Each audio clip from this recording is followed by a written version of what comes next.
Chapter 1. Norn's Betrothal, Part 1. A few months had passed since the battle in the Bihyrule Kingdom. The man-god kept quiet after what happened, and as time passed, no new enemies made themselves known. That didn't change my job, of course. I quietly kept up my travels, laying the groundwork for the war with Laplace 80 years from now. Even so, I've been at home a lot lately because, as it turns out, Eris and Roxy were both pregnant at the same time. I kinda cut loose after defeating Geese. So I guess you reap what you sow. While I was happy with the way things turned out, it had been said that pregnancy would weaken their destinies and made them easier targets for the man-god. So while my wives were pregnant, I wanted to be by their sides as much as possible. In the meantime, I spent my days processing the intelligence that came in from the mercenary band outposts around the world, meeting with Orsted to discuss our next moves, and enjoying some long overdue family time. This is a story from one of those days. Orsted and I were having a meeting about what we knew regarding my next destination. It was something about how the next in line for the throne of that kingdom was still young, yet showed promise. It seemed like a good idea to start putting things in motion now so we could put him to good use later. Orsted stayed silent without offering any comment on how to win over the next ruler. I figured he must have had his reasons. Maybe there was some person key to pulling it off who wasn't in this loop. Or it could be that he thought there was no surefire way to do it right now, so we should wait until a later point in time.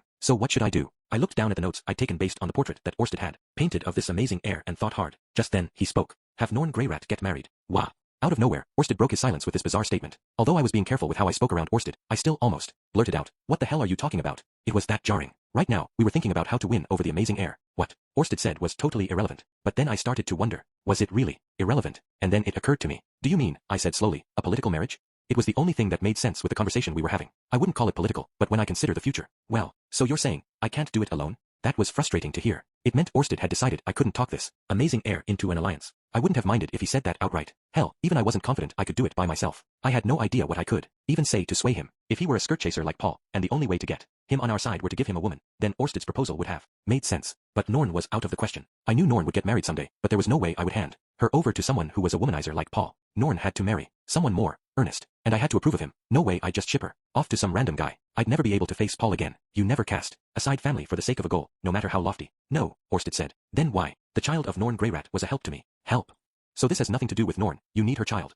I do not need it. The child will not be of great importance in this loop. He was dancing around the point. Orsted always spoke in riddles, but based on our other conversations up until now, I got the gist of what he meant. Basically, this was groundwork. Norn's child might not be important, but it had been useful to him in past loops, so he would make the play just in case. Something like that. Very well. I stood up. I looked down at Orsted, who was still seated and looking up at me. He wasn't wearing his helmet. He had the same scary look as ever, but I bet my face was even scarier. If you are going to insist on this, then come to the northern forest at noon, 3 days from now. Fear not, Norn. I shall defend your virtue. I will stand my ground, even if I have to face Orsted. Paul, please, give me strength. Give me the strength to vanquish this mighty foe and live to tell the tale. Wait, you misunderstand. I do. Even I, in the course of these endlessly repeating 2 centuries, have people for whom I care. Norn Greyrat's child is one such person. She has helped me, coming to my aid time and time again. It is for this reason that I wish to grant her life in this world. As things are, this will not come to pass. It was true that I never saw Norn with boys. She'd graduated, but she was still living at home, same as always. That wasn't to say she was freeloading. However, through her school connections, she joined the Magic Guild and was doing clerical work at their central branch. There were plenty of guys at the guild, but Norn didn't seem to care for them. She never went out, even on her days off. Rather, she was always at home helping with the kids or the housework. Even as a student, I didn't think she'd dated anyone. I honestly thought she might go her whole life without ever tying the knot. In this world, people with status seem to do arranged marriages a lot, and while mine was a bit sketchy, it had provided me with connections and influence. Maybe this wasn't such an outlandish proposal. Okay, but a child isn't made by one person. It's not like any old partner will result in the same child being born, right? We were talking about a king, so he had plenty of status, but I wasn't going to consent. Not until I'd seen him with my own eyes and checked out what sort of man he was. Or does this amazing heir become Norn's partner in the future? I asked, glaring at Orsted. He was frowning. His expression was as scary as ever, but I'd seen this look before. It was his, "What the hell are you talking about?" face. The ends of his eyebrows twitched as though in surprise, and he said, "No, forgive me. It is unrelated to that." This is another matter. Another matter? Ah, that's what he meant. So this wasn't about our strategy for the next country? We're just talking about Norn's love life. Yes. Well, alright, then. Sir Orsted. Yes. When you change the subject, it's good to lead into it with something like, changing the subject. Or, by the way, that is true. I will be careful in the future. With all that smoothed over, I settled back into my seat. I collected myself, then got back to the conversation. So who is it that Norn marries? Does she always marry the same person? Yes. As far as I am aware, Norn Greyrat's husband never changes. So Norn and this person were destined to be together. Lucky bastard. Just living his life, and then all of a sudden, he gets to marry my Norn. If he turned out to be a lazy bum coasting through life, I'd kidnap him and straighten him out, Spartan style. I'd make sure he did nothing but train from the moment he woke up in the morning until he fell asleep. By the time I was finished with him, he wouldn't be able to say anything but yes, please, and thank you. No way he'd cheat on her then. At minimum, anyone who wanted to marry Norn would have to take a punch from Eris without passing Rudyard Superdia. My thoughts screeched to a halt. I saw in my mind's eye the face of a bald man who'd lived around 500 years. Scratch that, he wasn't bald anymore. A handsome man with a handsome head of green hair, Their child becomes the last supered warrior. After Ruijerd succumbs to plague in his later years, she carries on his quest to restore the honor of the supered, joining the human side to fight the demons. She is the one who deals the finishing blow to Laplace. Her fate is heavy, painful, and goes unsung by all. But in this loop, many of the supered have survived. In all likelihood, no great burden will fall on her shoulders. While my mind sat frozen, Orsted's words poured out as he remembered the girl's life. If she defeated Laplace, she and Orsted had probably worked together. And if so, yeah, I could see why Orsted had brought this up. But okay, now what? It was different this time around. I was here, and the displacement incident had happened. However, Norn and Ruijerd's relationship had developed in previous loops. If I knew one thing, it was that in this loop, it hadn't blossomed into the love story. Orsted knew. If I suggested marriage to Norn out of nowhere, she might just balk. I mean, it was a 500-year age gap. It would probably confuse Ruijerd too. I wasn't going to complain about Ruijerd joining the family, but I couldn't just go making a decision like this myself. No, definitely not. If you ask me, I said slowly, I think Norn gets the final say. Very well. There is no rush, Orsted answered with a nod. After that, he told me about Norn in all the loops up until now. In the worlds where I didn't exist, Norn became an adventurer. On her adventures, she performed songs and wrote ballads as a bard who could sing, dance, and fight. She and others with similar interests formed a party and traveled around the northern continent. Her sword and magic skills were marginal at best. B rank was her limit. Because of that, while they were in the middle of some quest, her party was wiped out by monsters. Norn herself was inches from death when who should appear but our very own Ruijerd. He tore through the advancing monsters and saved Norn's life. For Norn, it was love at first sight. After that, she joined him on his journey to find the supered. At first, Ruijerd hadn't been responsive, but then he discovered that the supered had all been wiped out by a plague and fell into despair. Norn devoted herself selflessly to comforting him, which in turn won her Ruijerd's heart, and they got married. They began their life together in a corner of the Bihyrule kingdom. After a while, they had a child, then Ruijerd contracted the same disease as the other supered and died, leaving Norn behind. She raised their child, then died of old age. It sounded like a lonely, bittersweet life, but Orsted said there had been a look of contentment on her face. As a love story, it was hard to swallow, but what goes on between a man and a woman is something only they know. Things hadn't gone that way for Norn this time. Was it still okay to set her up with Ruijerd? Would Norn be happy with someone she didn't love? Would Ruijerd be open to it? There was no point in me worrying about it on my own. The important thing was how Norn felt. She didn't show any sign of interest in boys, but she was the right age for romance. One day, she'd suddenly bring him home, and the little punk would say, I've come to ask Norn's father for her hand in marriage. Then, I'd say, who are you calling father? Or, I'm her brother. But I'm getting off topic here. I had the feeling I wasn't the right person to ask Norn about this sort of thing. I couldn't see her opening up to me. Another woman would be better, just not Aisha. I had the feeling that if I sent her, it wouldn't end well. Sylphie or Roxy, then. Norn respected Roxy in particular, so maybe Roxy was best. Eris might work too, if we were talking about respect. She'd been teaching Norn swordwork for a long time. Every morning since she graduated, Norn had been out with Eris jogging and practice sparring and what have you. You only had to look at them together to see how Norn admired Eris. Unfortunately, I doubted Eris's move list included the indirect question skill. No, it had to be Roxy. Wait, hold on. The one with the high indirect question stat was Sylphie, and while it wasn't quite respect, Norn did seem to recognize Sylphie as the top dog in this house. Or maybe I should just consult all three of them. Yes, the four of us could work together to decide who was best suited to the task. It'd be better to get Sylphie, Roxy, and Eris's opinions. But were the three of them enough? Should I talk to Lilia and Zenith too? I mulled it over on the living room sofa. Oh, my eyes fell on a woman who'd come into the living room. Norn, I'm back, big brother, she said. Welcome home. She'd grown up beautiful. She looked just like Zenith had when she was younger, with sizable breasts and silky blonde hair. I bet she'd been popular with the boys at school. What? Norn asked after a while. Nothing. Norn, want a cup of tea? Yes, please. I picked up one of the cups on the table, quickly filled it with tea, and then handed it to her. As Norn accepted it, a dubious look came over her face. This is cold. What? Didn't I just have Lilia make me a pot? I touched the teapot, and she was right. The cup in my hand was cold too. What's going on here? Is someone attacking me? Wait, a thought hit me. Come to think of it, didn't you have work today? Yes, I just got home now. I looked out the window. It was already dusk. My meeting with Orsted had ended, then I'd come back here and had Lilia make me a pot of tea. That had been early afternoon, so 2 hours must have passed. Right, sorry. I must have zoned out. I'd appreciate it if you waited until you're older before going senile. Norn teased. I'll make another pot. Wait there, big brother. Is no one else home? I was sure Sylphie and Eris had just been here. And Roxy. Okay, at this time of day, Roxy wouldn't be home yet. Sylphie and Eris left just as I came back to take the children for a walk. Lilia went shopping. Aisha, I don't know. She's probably still with the mercenary band, isn't she? Norn said as she carried the teapot off to the kitchen. Right, okay, no one's home. Just me and Norn. In a way, I couldn't have asked for a better situation. Yeah, I'd tackle this head on. No beating around the bush. If that didn't work, then I'd move on to the next thing. That was how I would be honest with Norn. Right, yeah. Norn wouldn't like it if I only talked to her after I'd set everything up. I mean, she was the one getting married. I had to start with Norn. Here you are. While I was lost in thought, Norn came back, setting a cup of tea down in front of me. Thanks. I watched as she sat down directly opposite me, then took a sip. You've gotten good at brewing tea, huh? We learned how to at school. Not from Lilia. Lilia, I don't think she would teach me. Well, yeah. If she asked Lilia to teach her how to brew tea, she'd probably say there was no need because that was her job. I'm sure she would if you asked. Perhaps. But seeing as the school had a place to learn, I took advantage of it. Besides, I never have the chance to make tea at home. I guess so. She'd had student council meetings and her room at the dormitory, and now, probably her workplace too. She seemed content with that. Anyway, now that I'd warmed things up with some light chit-chat, I wanted a good way to broach the main topic. What to say? Where did I begin? As I cleared my throat, Norn looked at me dubiously. Was there something I neglected? She asked. And no, not at all. Very nice tea. I took another gulp from the steaming cup. The flavor wasn't anything amazing, but it wasn't bad enough to make me want to spit it out. It was ordinary, just like Norn. Good, but not great. In other words, nice. But leaving that aside. By the way, Norn, how things been lately, HM?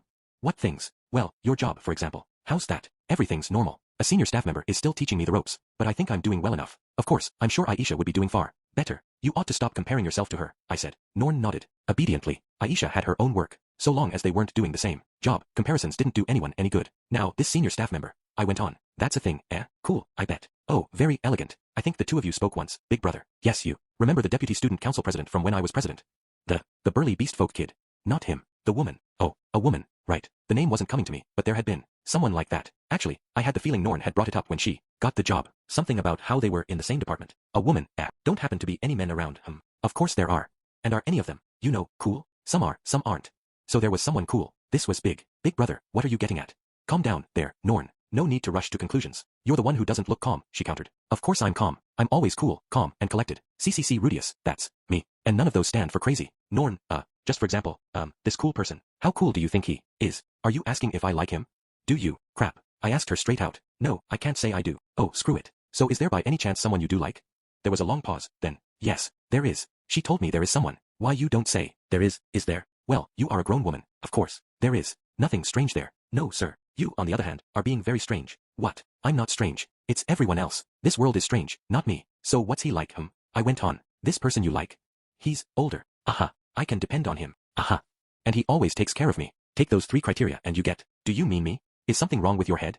Sorry. Got carried away. He's much older than you, big brother, and he never loses his cool in a crisis. He's composed and dignified. Lately, your big brother has also stopped losing his cool in a crisis.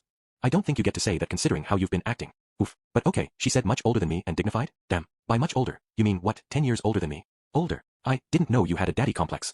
A daddy? Well, I do like older men. By older, I guess she meant more than 20 years older. That would put him in his 40s or 50s. Add dignified to that, and I was thinking of someone on the heavier side. With a lower center of mass, you get a real sense of gravitas. Not that I was anywhere close to dignified in my past life. I was picturing something like an old man with a greasy face who was CEO of an evil trading company. I wasn't about to criticize anyone over an age gap, but no matter how I looked at it, it sounded like she was looking for a sugar daddy. I won't stand for it. Hell no. But hold on. What if this guy turned out to be more sincere than I thought? An age gap was nothing, really. You can't judge people by their looks. But I've accepted that nothing will come of my love. Oh, is he married or something? No. He said he lost his wife. Lost, huh? Maybe that was a convenient way of saying he divorced her. Or maybe she just slapped him with the divorce papers. I was working hard to avoid accepting the truth. Apparently, I remind him of her. Okay, in that case, it can't be. Yeah, no way. He wouldn't say something like that. That's one of the oldest lines in the book. A man catching a much younger woman and telling her she looked like his dead wife. What else could it be? He was basically saying she was the sort of girl he could see himself marrying. Hold on, though. It didn't really sound like a pickup line when you thought about it. Something about how she was nothing like his wife, how he'd never met a girl like her before. That'd be a better line. Are you asking if I've been seduced? Norn put her hands to her cheeks, which were a little flushed. Was she happy about the idea? Oh, right. Norn liked him, not the other way around. But Norn, he might be leading you on. There'd be a fight if I said anything right. Now, so I kept the thought to myself. Why all these questions all of a sudden, anyway? Well, you're up to something, aren't you? Norn glared at me. It was a look that said she'd been honest, so now it was my turn. I hadn't expected her to be so open. I'd have been happy to just gather she liked someone from her reaction. Well, I don't want to bring it up right after what you just said. Okay. As I leaned slightly closer, Norn drew back in turn. The truth is, Norn, I said, I've had a sort of marriage proposal for you. For a few seconds, Norn froze. Her eyes were wide, and her lips pursed in a frown. It was like she was glaring at me. A proposal, she repeated. Very well, I accept. No, I get it. Say no more. After what you said, let's pretend I never brought it up. No, like I said, I accept. I stared at Norn, the doubt probably clear on my face. But you already have someone you like, don't you? That doesn't matter. After all, it's never going anywhere.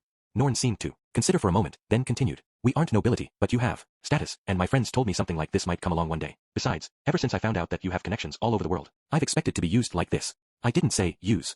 I'm not going to make my family into pawns, I said a little heatedly. Norn's eyes widened, then she bowed her head. Of course. I'm sorry. Such a good girl. Norn, if you say you don't want this, then we ditch the idea.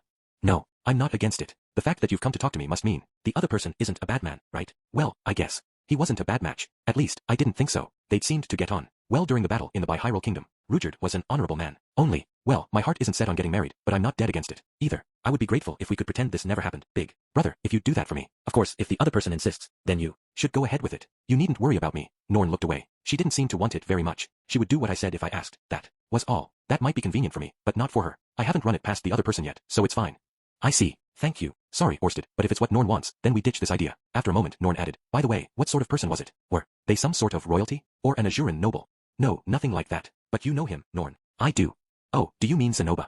I don't think he's the marrying type. Zenoba was best left alone. Even with Julie blasting him with her love beam, he showed zero signs of interest in her, much less Ginger. He probably planned on spending his life with his figurines. It was Rudyard, I said, revealing his name. Before I knew what was happening, Norn was leaning toward me, both hands on the table. There was an intense look on her face, which flushed bright red. She looked angry. What was that about? Had I said something to offend her? Norn did seem to have a lot of respect for Rudyard, so it seemed she didn't think of him in that way after all. Right. Sorry, Norn. Your big brother messed up. You can stop glaring at me like that now. Hey, look, it was silly. Even setting aside that he's a different species, the age gap is too big, and even you. Please accept the proposal. Norn cut me off, her voice brimming with excitement and delight. As it turned out, or sure enough I should say, the object of Norn's affections was Rudyard. Apparently, she'd adored him since she was little, and that childhood crush had developed into romantic feelings. And while in the Bihyrule Kingdom, she had reaffirmed her feelings. She was in love with him. But Norn, knowing Rudyard's past, had assumed he wouldn't reciprocate. She'd resigned herself to spending the rest of her life hiding her true feelings. I put a hand to my chest and said, got it. Just leave it to me. Chapter 2. Norn's Betrothal, Part 2. Leave it to me. With those words, I went straight to laying the groundwork for the marriage. Norn was on board, so now the only question mark was Rudyard. Considering his age, he ought to leap at the chance to marry my little sister. Plus, marrying into my family would serve the super too, since days of your marriage had often served to solidify alliances. A marriage between Norn and Rudyard ensured the Superd wouldn't turn against the dragon god, and on our side, it meant we wouldn't abandon the Superd. It was a win-win situation. But still, was that enough? And would this make Norn happy? If Rudyard married her because he had to, would that be what she wanted? Could she hold back her tears when she realized he didn't love her? Currently, Rudyard was responsible for the negotiations with the Bihyrule Kingdom. That meant Norn would live not in the magic city of Sharia, but in the Superd village. At least after what happened there, all the villagers seemed to know her face and name. They would probably welcome her. But would Norn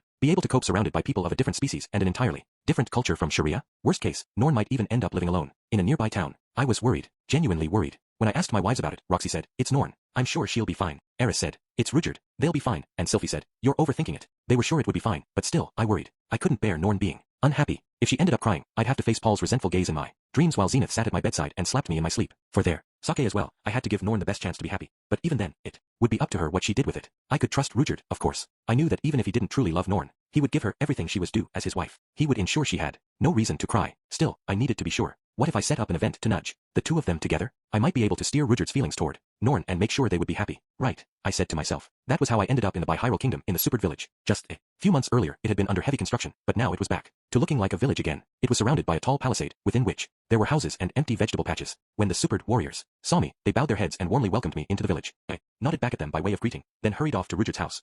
Was a new build, of course. Rudyard's house was big, maybe because he was a fairly important person in the village now. Yep, this was plenty of space for two, and kids. Rudyard, I asked tentatively, are you home? Rudius, he answered. Maybe he'd just finished a meal. He was sitting, cross-legged in front of the hearth, his eyes shut as though he'd been meditating. Without a word, I sat down in front of him. I was kneeling. At that, Rudyard opened his eyes and looked at me questioningly. What is it? He asked. I held up a hand to him. Give me a moment, please. I'm working out what to say.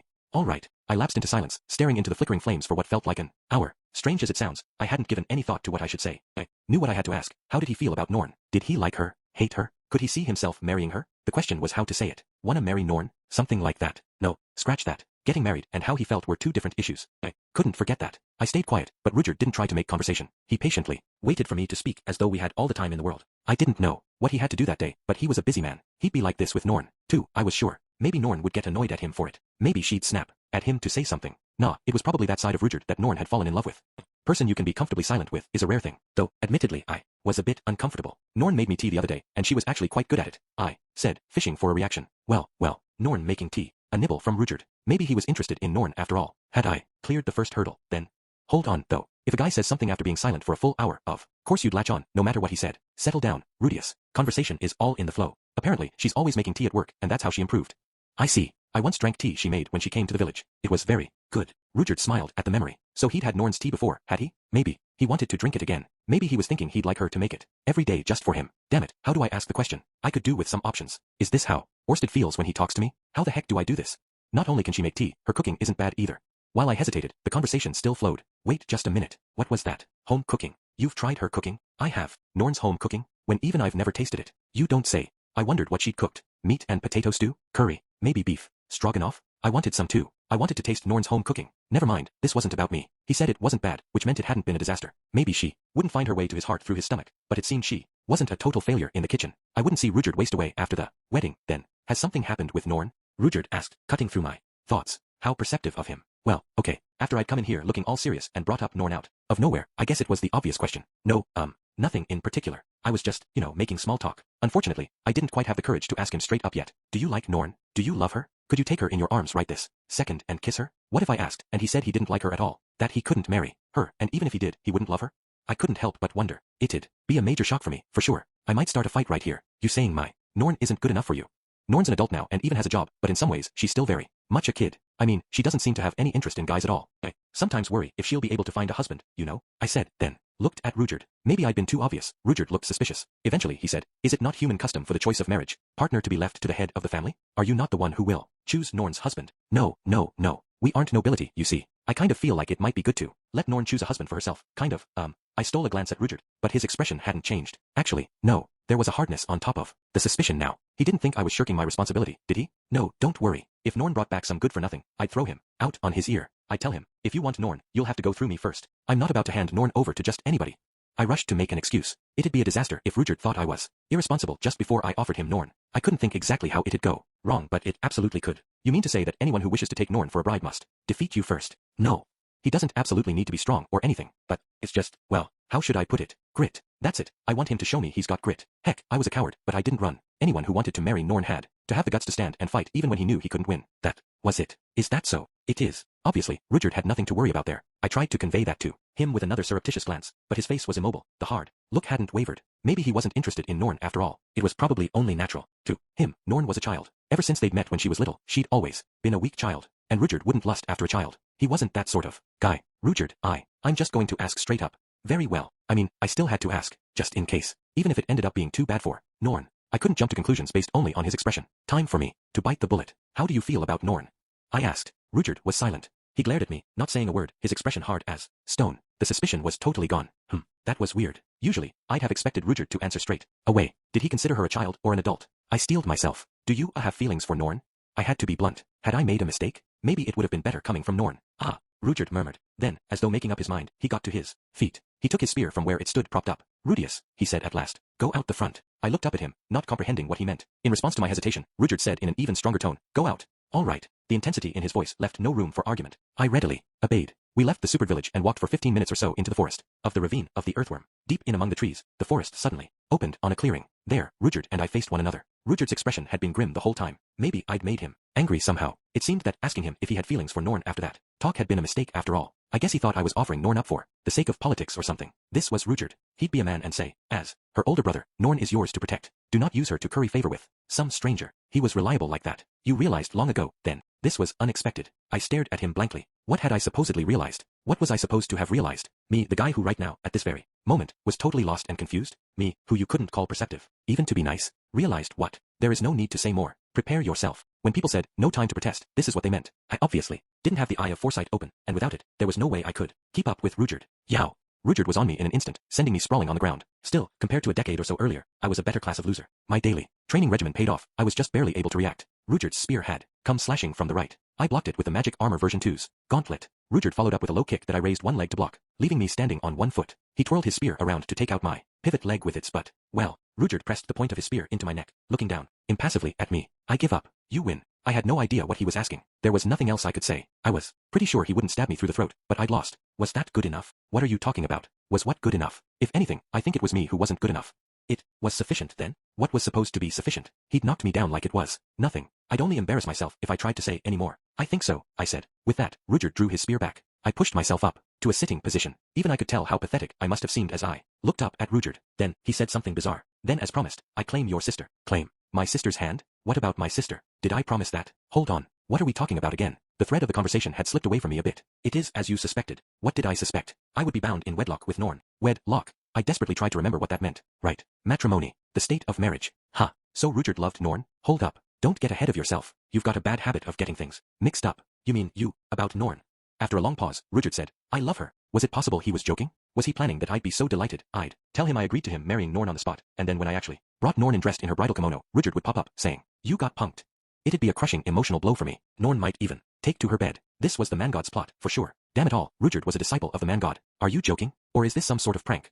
This is no joke, Rudyard said, looking a little offended. He never joked, and this was no exception. Since when? I asked. Since the battle in the Bihyrule Kingdom several months ago. She selflessly tended to me at that time. It was true, they'd been inseparable back then. Very domestic. But had that really been more than a one-sided attachment on Norn's part? I thought maybe she'd hung around mooning over him while he was oblivious. I did not act on my feelings, of course. Would he have acted if she hadn't been my little sister? I guess so. That was what happened in the usual loops, according to Orsted. And then Norn would become a woman, a bride, and a mother. But you realized, I see, I assume that is why you came here so abruptly and asked. I was silent. He's got to be kidding. All I knew was that Norn loved him. I had no idea it was mutual. I have the perceptive powers of a brick. I reiterate, it is my wish to take Norn as my wife. Rudyard raised the spear he'd held to my neck. To that end, I have demonstrated my grit.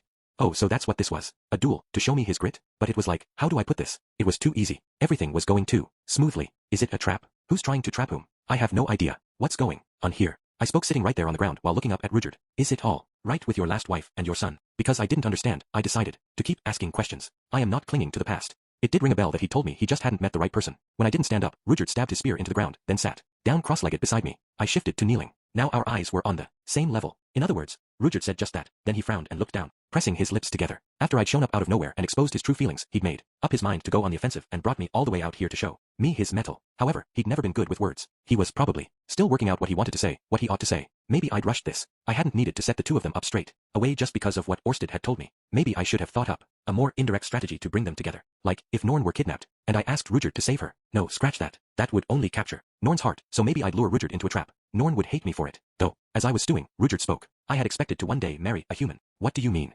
Because of you, the Superd are recovering. The people of the Bihyrule Kingdom and the Ogre tribe have welcomed us warmly, as it was with the Ogres. One day, one of the Superd will form a bond of blood with one of the royal family or the nobility. It has been proposed that, in that case, the first should be me.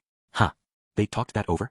Well, that made sense. Rudyard's position in the village was as a sort of advisor to the village head. He was an old, respected war hero, like the village idol. Well, not quite like that, but he was sort of like a guardian angel. He would marry some Bihyrule princess or noblewoman. For the Bihyrule Kingdom, that'd mean peace of mind, as the Superd would then protect the kingdom. But if I were allowed to choose, Rudius, I would join your family. I felt something warm blossom in my heart. The friendship of the Bihyrule Kingdom would help the Superd. No doubt it would help them far more than blood ties with my family. But Rudyard chose my family. He chose me. Wait, not me. Thank goodness. I was about to turn into Girldius. At that moment, something occurred to me. You're happy with Norn, then? What do you mean?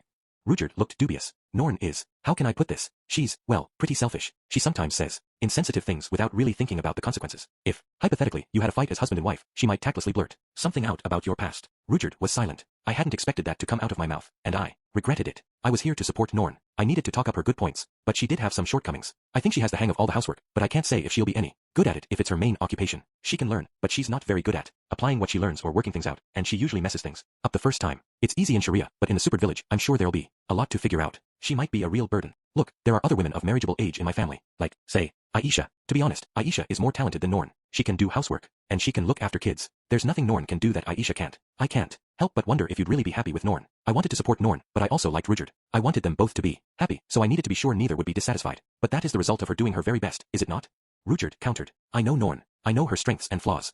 I was at a loss for words. Rudyard continued insistently. You do too, don't you? Of course. Norn had lots of good points. I didn't know that much about what Norn was like these days, but she had learned to care about other people. People had stopped comparing her to Aisha, so she'd stopped being unnecessarily servile. She didn't get hysterical as much, and she didn't fight with Aisha anymore. She was caring too. She didn't take the respect home with her, but her classmates and the younger students admired her. She'd had lots of friends at her 15th birthday party. Even now, younger students sometimes came to our house to ask Norn's advice about their studies or the student council. Norn tried her hardest at everything. She'd never be the best, but she was competent. Plenty of things didn't come naturally for her, so maybe she didn't seem like much of a catch. And when compared to Aisha, it was night and day. But why compare them? Norn worked hard and made steady progress. She'd keep that up for the rest of her life because that was who she was. She was a good kid, a little sister I could be proud of. Rudyard knew how hard she tried. He didn't need me to tell him about her strengths or weaknesses or how hard she worked. He loved it all. Do you promise to always protect Norn?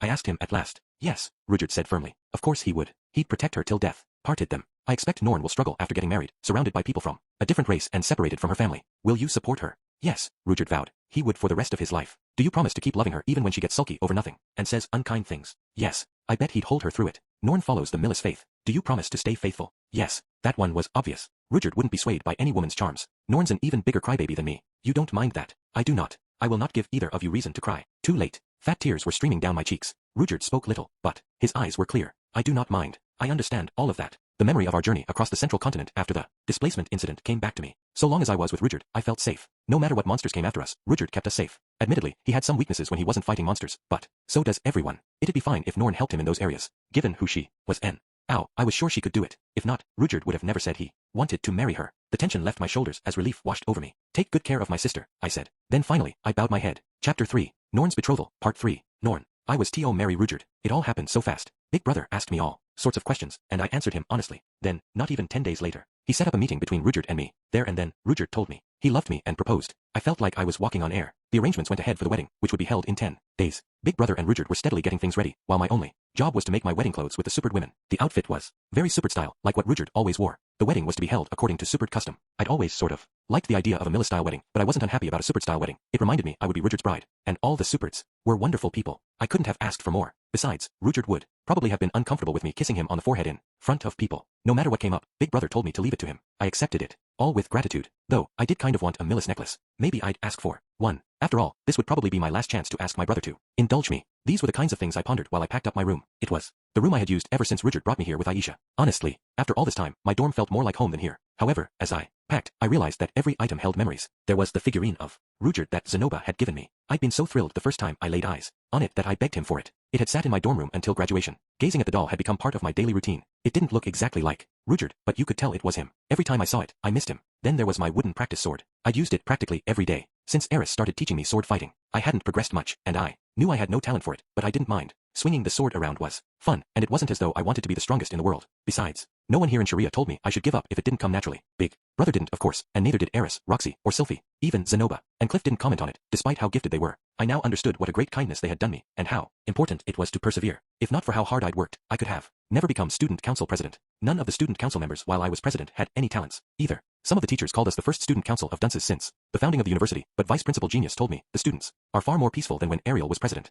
Truly, there was less violence and crime at the school while I was president than there had been in Ariel's time. It was possible I was just lucky, but I wonder if it wasn't because none of us had any talent. The fact we were dunces probably meant we could relate to the average student's needs better, and the students were considerate of the student council in return. Maybe they thought we needed their help. The university had around 10,000 students, so all those students taking a little more care would do more good than just a dozen or so student council members trying their hardest. I never wore my school uniform anymore. It was in the closet. I'd heard that Nanahoshi had designed it. Before then, everyone wore different clothes, but now everyone, from the scariest delinquent to the most bewitching beauty, dressed the same. The uniform helped me make friends for sure. If we'd worn different clothes, I'd never have been able to relate to everyone on the same level. With the way that demons and beastfolk and people like that dressed sometimes, I would have never even approached them. Or maybe I'm wrong. Aisha had copied the idea and brought in uniforms for the mercenary company, so that was a good sign it was effective. I mean, Aisha was doing it. Then there was Father's sword, hanging on the wall. He had used that sword 4 years before he married my mother. When Big Brother divided up Father's belongings after his death, the sword went to me. Aisha got the other one, but Big Brother took it back straight away, saying he was going to use it in battle. The armor was in Mother's room. Whenever anything bad happened, I prayed to this sword. Father hadn't followed the Millis faith, and he lived a life that faithful people sneered at, but I loved him. If he were still alive, I'd probably always be scolding him. Even so, I could never dislike him. He tried. He really did. But just because you try doesn't mean things will work out. Not for Big Brother, not for me, not for anyone. I think that's why I never stopped loving him. I prayed to my father today too. I'm going to get married, Father, I said. This was less a prayer than an announcement. Big Brother said that he often went to Father's grave to tell him about things that had happened, even though he was so busy. I was amazed by his faith. Big Brother is doing everything for me in your place, Father. Up till now, I'm sure I've been a burden on him, but despite that, he's working as hard as he can, without complaint. I can't begin to express how grateful I am to him. I had planned on announcing my wedding but ended up talking about Big Brother instead. After our father died and our mother ended up the way she did, he stepped into Father's place. Of course, he was so busy that there were times he couldn't keep an eye on me, so I couldn't help wondering if he resented the responsibility. Now, however, I knew that wasn't the case. There's this memory I have from back before I could even crawl properly. I was competing with Aisha, I think. I'm not sure why. Mother was at the finish line, and naturally, Aisha beat me. She made it to Mother with incredible speed. Mother picked her up and told her what a good girl she was and how well she'd done. When I saw that, I started crying. My mother was so far away. I felt like Aisha had taken her from me and I wouldn't be praised, so I cried. When I did, Mother said, "Come on, Norn, I'm here." She waited until I reached her, then she made sure to praise me. Big Brother was the same way.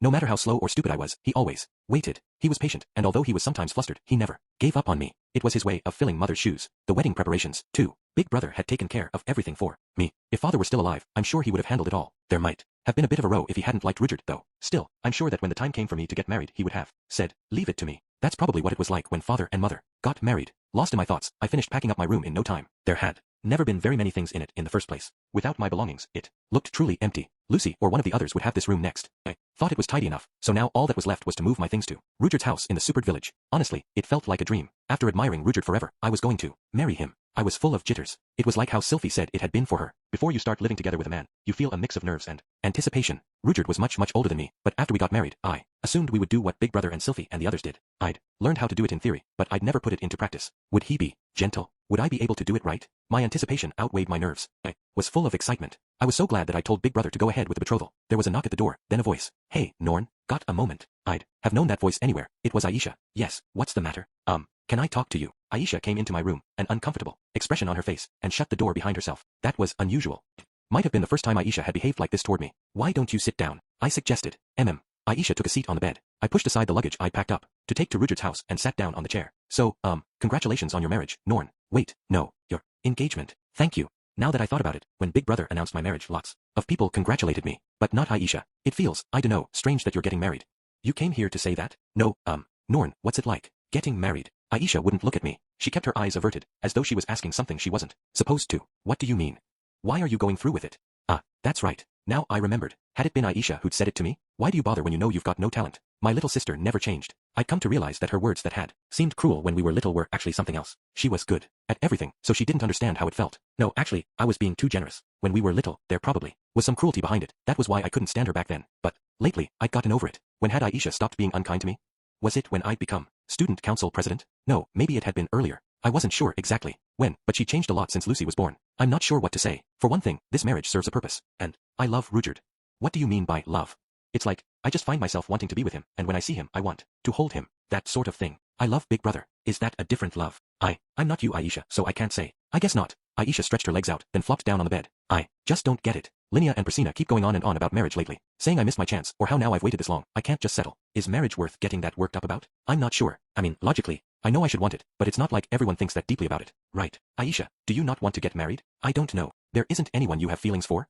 No. When I was little, I thought I'd marry Big Brother, but that's different. Somehow. But I can't even imagine leaving this house. Aisha had been glued to Big Brother ever since she was little. I first met her in Millis a little while after our father got back on his feet and started a respectable job. I hadn't been able to think of her as my little sister back then. I heard about people getting remarried to a partner who already had children from my friend in the dormitory, and I think it felt sort of like that. It didn't help that Lilia had treated her less like my little sister and more like a sort of junior maid. When did I begin to see her as my sister? Maybe it was when we went to school together in Millis or during our journey to Sharia with Rudyard and Ginger. Either way, by the time we began living here in Sharia, she was my little sister. How do you feel right now?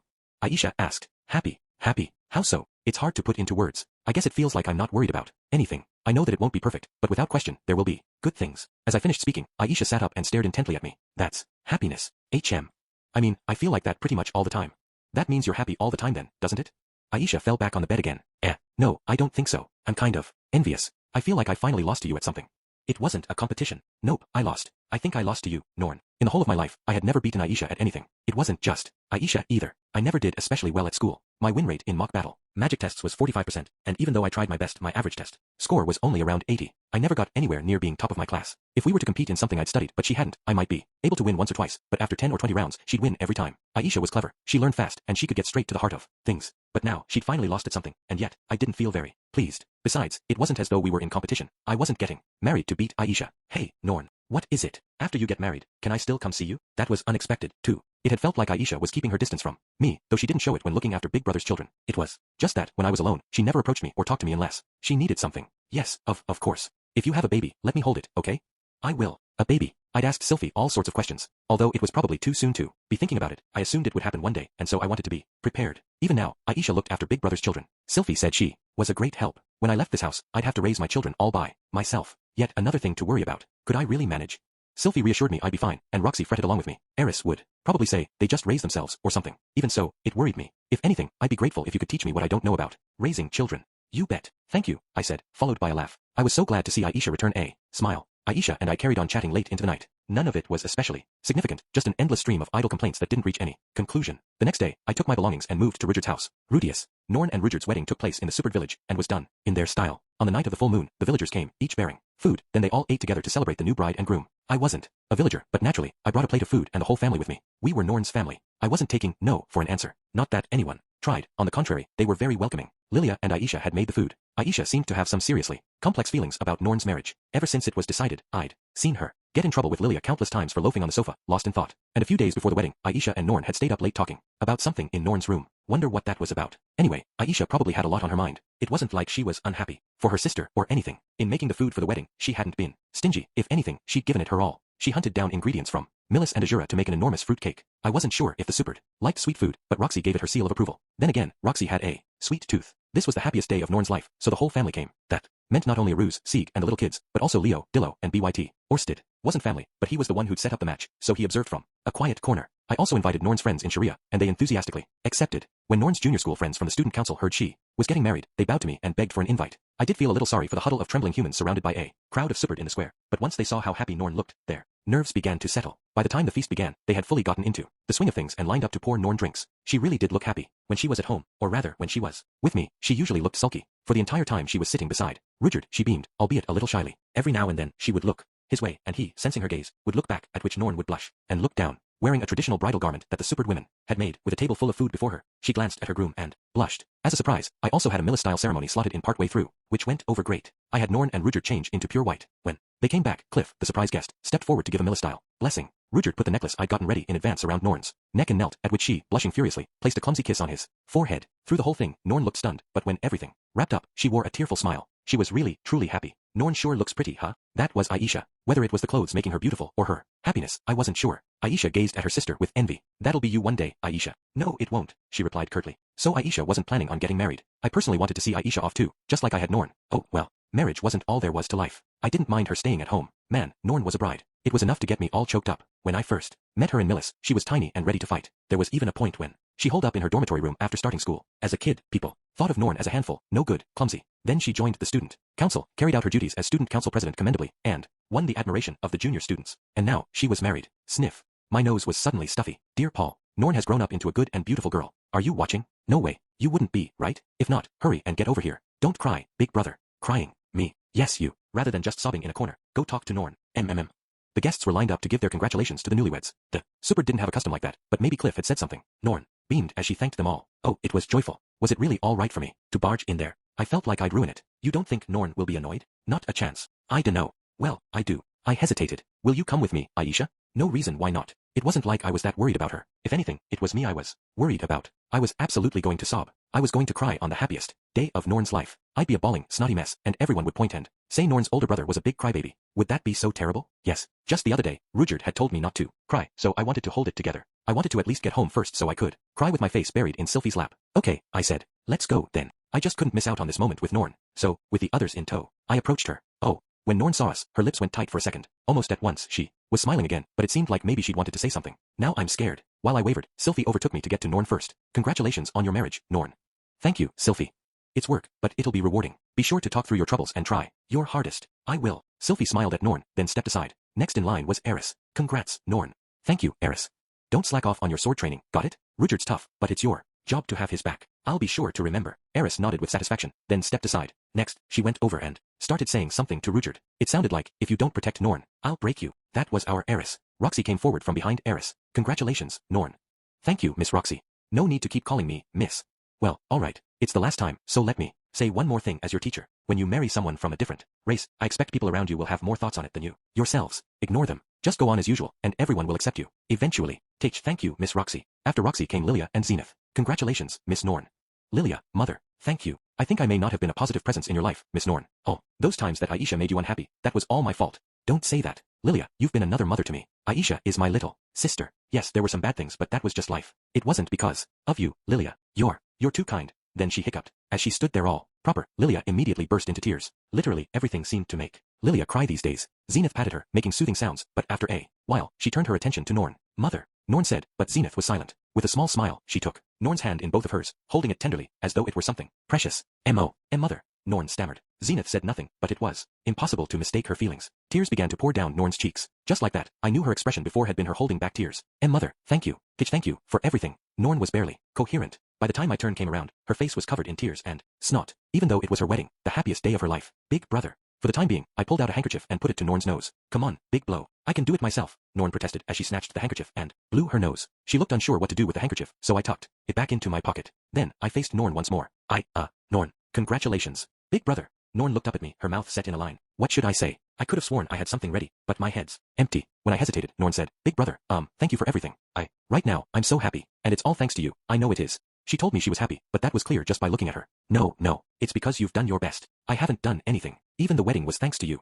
Norn, if you hadn't been doing your best, Rudyard would never have asked for your hand. To Rudyard, you were either a child or a warrior. If she hadn't changed, he never would have seen her differently. Still, thank you. Norn looked like she might cry again, so I reached into my pocket for the handkerchief. Just as I realized it was all damp, another one was suddenly held out from beside me. It was Aisha. I took her handkerchief and wiped away Norn's tears. Norn. Yes. I don't know what to say, and everyone's already said the important stuff, so there's not much left. Yes, there'll be struggles and pain ahead for you, but do your best for me to always be happy. Funnily enough, I didn't cry. I'd been sure I would, just like before I started choking up, but the tears themselves had retreated. Standing there in front of Norn, all I felt was pride. I will. Norn's tears stopped, and she beamed at me, and so, Norn was married. Their height difference was almost as big as their age difference, but it seemed they were surprisingly compatible anyway. A year later, Norn had a baby. She was Norn's spitting image, but with green hair, a cute tail, and a gem on her forehead, a superb girl. They named her Luisilia. Superdia. The face Orsted made when he heard it was terrifying to behold. He was smiling, but I understood. The name Orsted remembered and the name Norn and Rudyard had chosen were the same. Chapter 1. Lucy's first day of school, Part 1. The days slipped by. Eris and Roxy safely gave birth to their children, both girls.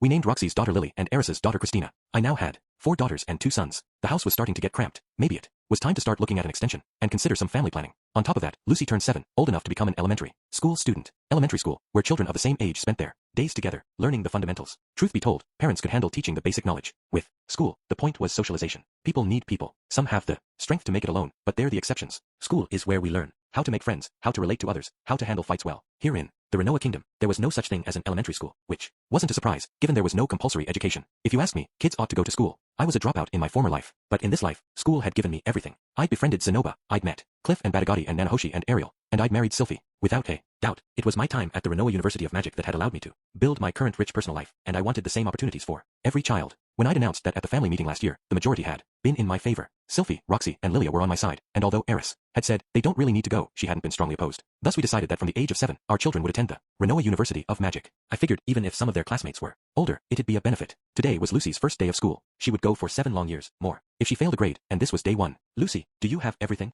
I'm fine. Lucy stood in the entranceway, her oversized school uniform hanging off her and her backpack too big for her body. Everything she had was brand new, including the beginner's staff and robe, the magic textbooks, and the lunchbox in her backpack. Lucy inspected herself in the full-length mirror, apparently pleased with her shiny new getup. She had a smug smile on her face. Maybe that was why she sounded so nonchalant. We checked that she had everything over and over the previous night, and it wasn't like she had that much stuff to take in the first place. Yeah, she was probably okay. Another check wouldn't hurt, though. Do you have your handkerchief? It's in my pocket. Do you have your pencil case? It's in my bag. And your lunchbox? My bag. What about a goodbye kiss for Daddy? No way. No way. What was left? Things you're likely to forget. Dreams for the future. Hope. Truth. Rudy, she said she's ready. Sylphie tapped me on the back, cutting through my thoughts. She's growing up. She'll be fine. Growing up? Oh no. She was already 7. 7 meant she was a big kid. Look how capable she was. She's a big kid now. I'm fine, Dada. I'm gonna do my best. Lucy said, making a fist. The gesture was courageous, adorable, and made me extremely anxious. If I were a kidnapper and I saw a tasty morsel like her, I'd gobble her up. She may have grown up, but she was still so tiny. Lucy, you mustn't go anywhere with anyone you don't know, okay? Okay. If anyone tries to force you to go with them, you shout your name really loud, understand? Okay. If they cover your mouth and say they'll kill you if you scream, you show them the letter Dada gave you and have them read it, understand? Okay. The letter, by the way, contained my message to any kidnapper. It explained the nature of the person I served and the kinds of people I was connected with, and it went on to describe what would happen if any harm should come to Lucy. The kidnapper might not be able to read, so I'd also brought the matter to the slave traders in advance to ask them to ostracize anyone who kidnapped a child of mine. Any criminal who touched my daughter would be blacklisted from criminal society. Even then, I found fuel for my anxiety everywhere. I couldn't foresee everything, after all. I was beside myself with worry about what could happen. Lucy, you tell the teacher if any of your school friends bully you. Okay. I'm sure they won't, but if your teacher bullies you, you tell Blue Mama or the vice principal. They'll both be in the staff room. Okay. If you feel like you can't talk to Blue Mama or the vice principal about it, there's White Mama or Red Mama or Auntie Aisha or Lilia or Auntie Elinalize. Or, well, the point is, tell someone. You can talk to Dada too, of course, or Dada's friends. Don't keep it to yourself. Okay. Also, if you think another kid is being bullied, at this point, someone grabbed me by the collar and dragged me away. I looked around and saw Sylphie glowering at me. Lucy, meanwhile, looked a bit dejected. Dada, I'll be fine, she said, a little uncertainly, glancing up through her eyelashes. Had I scared her? Should I have sugar-coated it? You go make 100 friends, that sort of thing? But this was important. Bullying could make you feel like no one would help you, but you always had someone on your side somewhere. Rudy, trust Lucy a little more, Sylphie said. After a long pause, I said, all right. Right, of course. You send kids to school to make them more independent. Was no good trying to fix everything for her. Lucy would have to fend for herself someday. That was a long way off, of course, but independence was the whole point of school. That was what we decided as a family. Lucy, say bye-bye to everyone. Bye-bye. Lucy called. She opened the door and bounded outside, calling after her to take care. I watched her go. There to see her off were me, Sylphie, Eris, Leo, Lilia, and Zenith. Roxy had already left for school. Aisha had left early. Apparently, there'd been a problem with the mercenary band. The other kids were still snoozing. I'm gonna go train, said Eris. I'll start on the laundry, said Lilia. Time to clean, said Sylphie. Everyone dispersed to attend to their chores, but I remained, staring at the door. Leo stayed with me. I bet he felt just like I did, worried. For all I knew, Lucy might have lost her way. She was supposed to have walked to the school with Sylphie and Roxy loads of times, but today, she was by herself. I was worried. Maybe it was a bad idea to let a 7-year-old walk by herself. A sweet little girl like that shouldn't walk alone. I should have given her an entourage of tough-looking bodyguards, including a certain green-haired, white, spear-wielding guy who likes kids. And then there were classes. Lucy had enjoyed a gifted and talented syllabus. From Sylphie, Eris, and Roxy. She wouldn't struggle to keep up, but she might get too far ahead and end up isolated. Not that we knew for sure she was special. Vice Principal Genius had suggested it, but I wanted her to have a totally normal experience, so I'd enrolled her as an ordinary student. I made her take the exam too. She got an excellent score, but maybe that wouldn't translate to class. I worried that I was treating her like an experiment. Leo. He replied with a quick bark when I called him, looking up as if to tell me. There was no need to say more. We were on the same wavelength. Between us, no words were needed. Rudy, don't even think about it. Sylvie's sharp voice called from behind me as I put a hand on the front door. I turned and saw her with her hands on her hips, glaring at me. You promised me yesterday that we wouldn't intervene, remember? No, it's Leo. He wants to go for a walk. At this, Leo turned away from me, then padded off down the corridor to the children's room. That traitor. He'd protect my children from outside enemies, but he wouldn't protect me from my own wife. Look, Rudy. As I stood there rooted to the spot, Sylvie sighed, her hands still on her hips. I believe it was being apart from you that allowed me to grow as a person. You taught me magic and how to study, and that gave me the foundation to stand on my own 2 feet. I was well set up when I was with Lady Ariel after the displacement incident. I agree it is important to teach and protect her, but she can't just have everything handed to her. Unless she makes her own discoveries and tries to figure things out for herself, she'll never find her own way. I've been looking forward to today. I plan to go to school with Lucy as her guardian, say hello to her teacher, then show her around the school. I even took today off just for that. But then Sylvie came to me yesterday and insisted Lucy would go to school by herself. Just wait and see how she does for now, okay? Let her make her own mistakes. Yeah, I said at last. Sylvie could be persuasive. She'd spent 7 years raising Lucy and watching over her. If she could confidently send Lucy off, then I ought to trust her judgment. I really couldn't do everything for Lucy. I mean, I knew I was worrying too much. Lucy was a good kid. She took good care of her brothers and sisters. She was obedient, and from what I heard, the neighborhood children admired her, too. If anything, she'd probably have a way easier time settling into school than I ever did. So there was only one thing I could do, pray that she had fun at school. My prayers ought to reach my God, given that the God was also at the school. In that case, I said, I'll head to work. Got it. If anything happens, I'll handle it. Okay. All the same, I felt somehow lonely as I headed for Orsted's office. And that's what happened, I said, having recounted the events of the last hour. This was met with silence. There's no doubt that Sylvie's right. For me, and for her too, it was being away from our parents that allowed us to grow. That goes without question. I was venting. I had been persuaded. Sylvie and I had come to a decision as a couple. Luckily for me, the Magic University had lots of people I knew and not much danger. From what I heard, Norn's zealous work with the student council had really straightened the place up. Under Aisha's leadership, Ruckwag's mercenary band had grown, which straightened the whole town out as well. But despite all that, I couldn't help but worry. It was a vague unease I couldn't put into words. Lucy's only 7, you know? Sending her to school alone when she's still so small. I mean, yeah, I was 7 when I went to live with Eris, and yeah, I was wandering around all over the village when I was 5 or so, but I still think we should at least drop her off and pick her up. What do you think, Sir Orsted? Orsted glowered silently. It was a face that said, what does this have to do with work? Maybe I'd gone to the wrong guy for advice. Now that I thought about it, Orsted was my boss, so not the person to complain to about this sort of thing. Probably would have been alright if it were related to the man god, but family problems were not something he wanted to hear about. He probably didn't even know what to say. Heck, Lucy didn't even exist in the version of history Orsted knew. All the same, I somehow felt like Orsted would understand my torment. Just as I thought this, Orsted stood up, looking like he was about to start a fight. Of course, I knew better. He wouldn't get mad over a thing like this. Pissing off Orsted would take more than that. You fool. Wait, what? He's angry. Oh, that was unexpected. Was I in trouble? Use this. Orsted handed me a black helmet. It was a spare of the one he used to mitigate the effects of his curse. What did he want me to do with it? You are not worried about your daughter. You merely want to go and see her, don't you? Oh, of course. That was it. I wanted to see her. It wasn't about whether I was worried or not. Well, of course it was about being worried, but also, I wanted to see her introducing herself to the class, to see her hand shoot up to answer the teacher's question, to see her standing on tiptoes to reach a book in the library. All those firsts. The Magic University didn't have observation days. I'd wanted to see Norn at school too, but hadn't been able to. I wanted to see Lucy, at least. But if I go, Sylvie will be mad at me for sure, I said. Without a word, Orsted took off his coat, then hung it around my shoulders. It was as if he was telling me to use it. First the helmet, now this. What did he want me to do? What's this for? You cannot go. I don't know what you're getting at. Please say it in a way that a fool like me can understand. Could we please take a break from the mind games?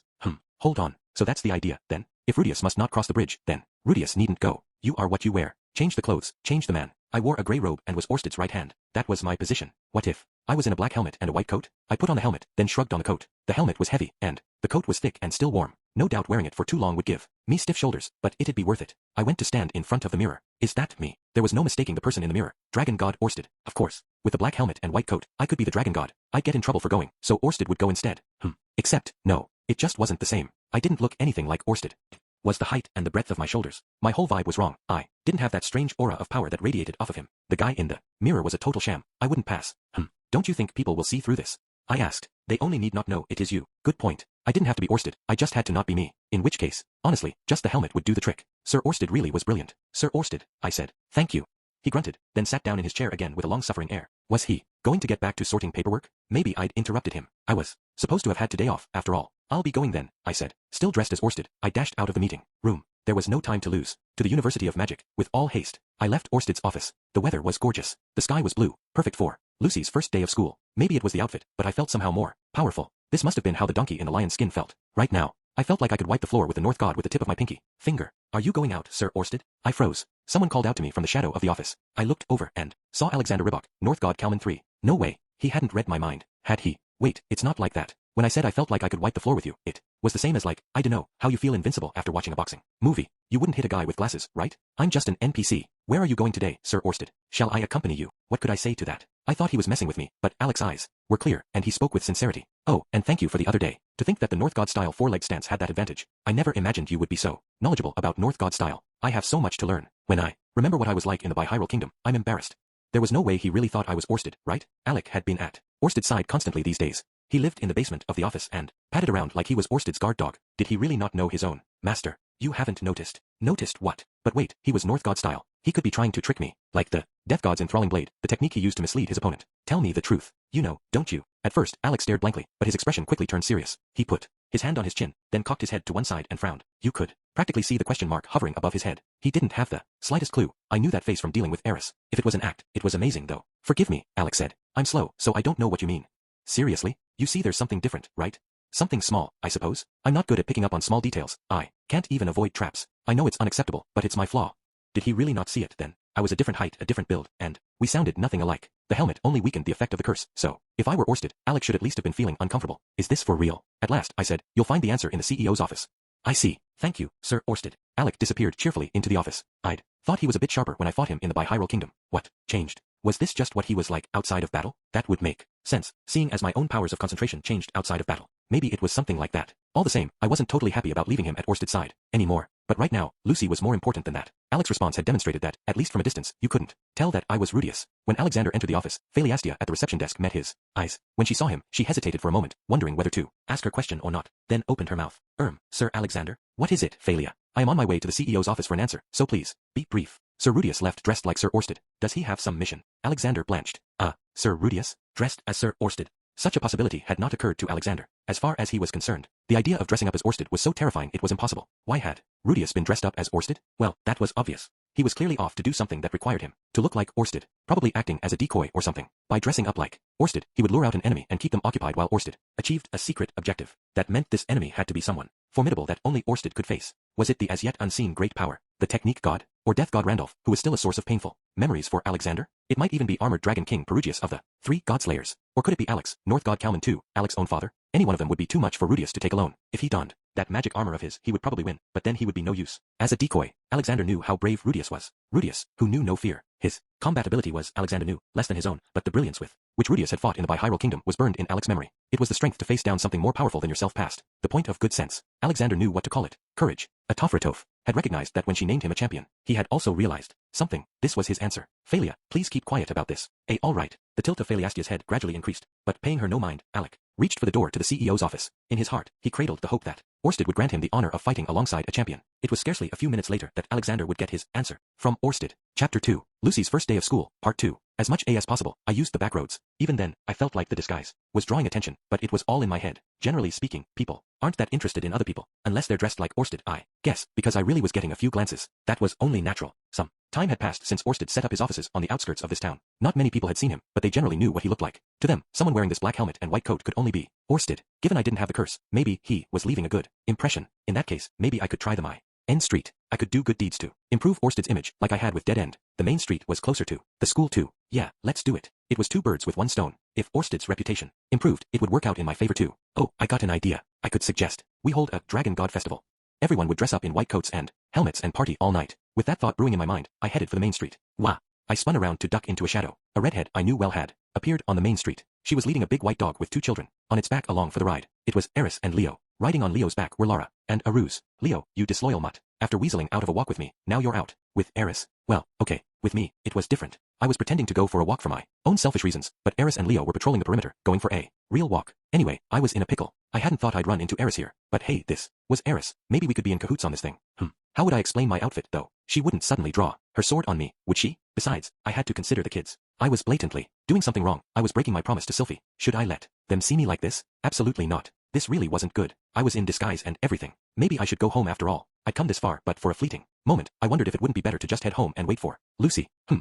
But I really did want to see Lucy on her big day. It was selfish. I knew that. It wasn't like what Sylphie had said. I wasn't doing this because I didn't trust Lucy. I wasn't here to help Lucy from the shadows. I swear to God that I will not interfere. Not even if Lucy looks like she's going to cry. Once she was home, I'd get the story from her. That's when I'd help her and give her advice. Got that, Rudius? That's the line. You cross it, you break your promise to Sylphie. I'd made that up without consulting Sylphie, but so long as I stuck to it, I wouldn't be doing anything wrong. Of course, once this was over, I'd be sure to talk to her and apologize. I was so desperate to see Lucy in class that I went. I'd say, I couldn't restrain myself. I'd say, got that. You can handle that, right? You'll accept your scolding, yes? I sure will. All right, good boy, Rudius. Woof, woof. Bah. Looked like Leo had noticed me. His nose was twitching and pointed in my direction. What is it, boy? What's up? Eris was going to notice me too. It wasn't like it'd be a big problem if they found me, but explaining why I was dressed like this would take a while. I didn't feel like getting held up, so I'd have to take a detour. You, skulking back there. Show yourself now. The thought came too late. Eris had already noticed me. This is what happened when you stood out. Okay, what now? Did I show myself or not? And if I did, what did I say? But wait, they're still far away. At this distance, I might keep my cover.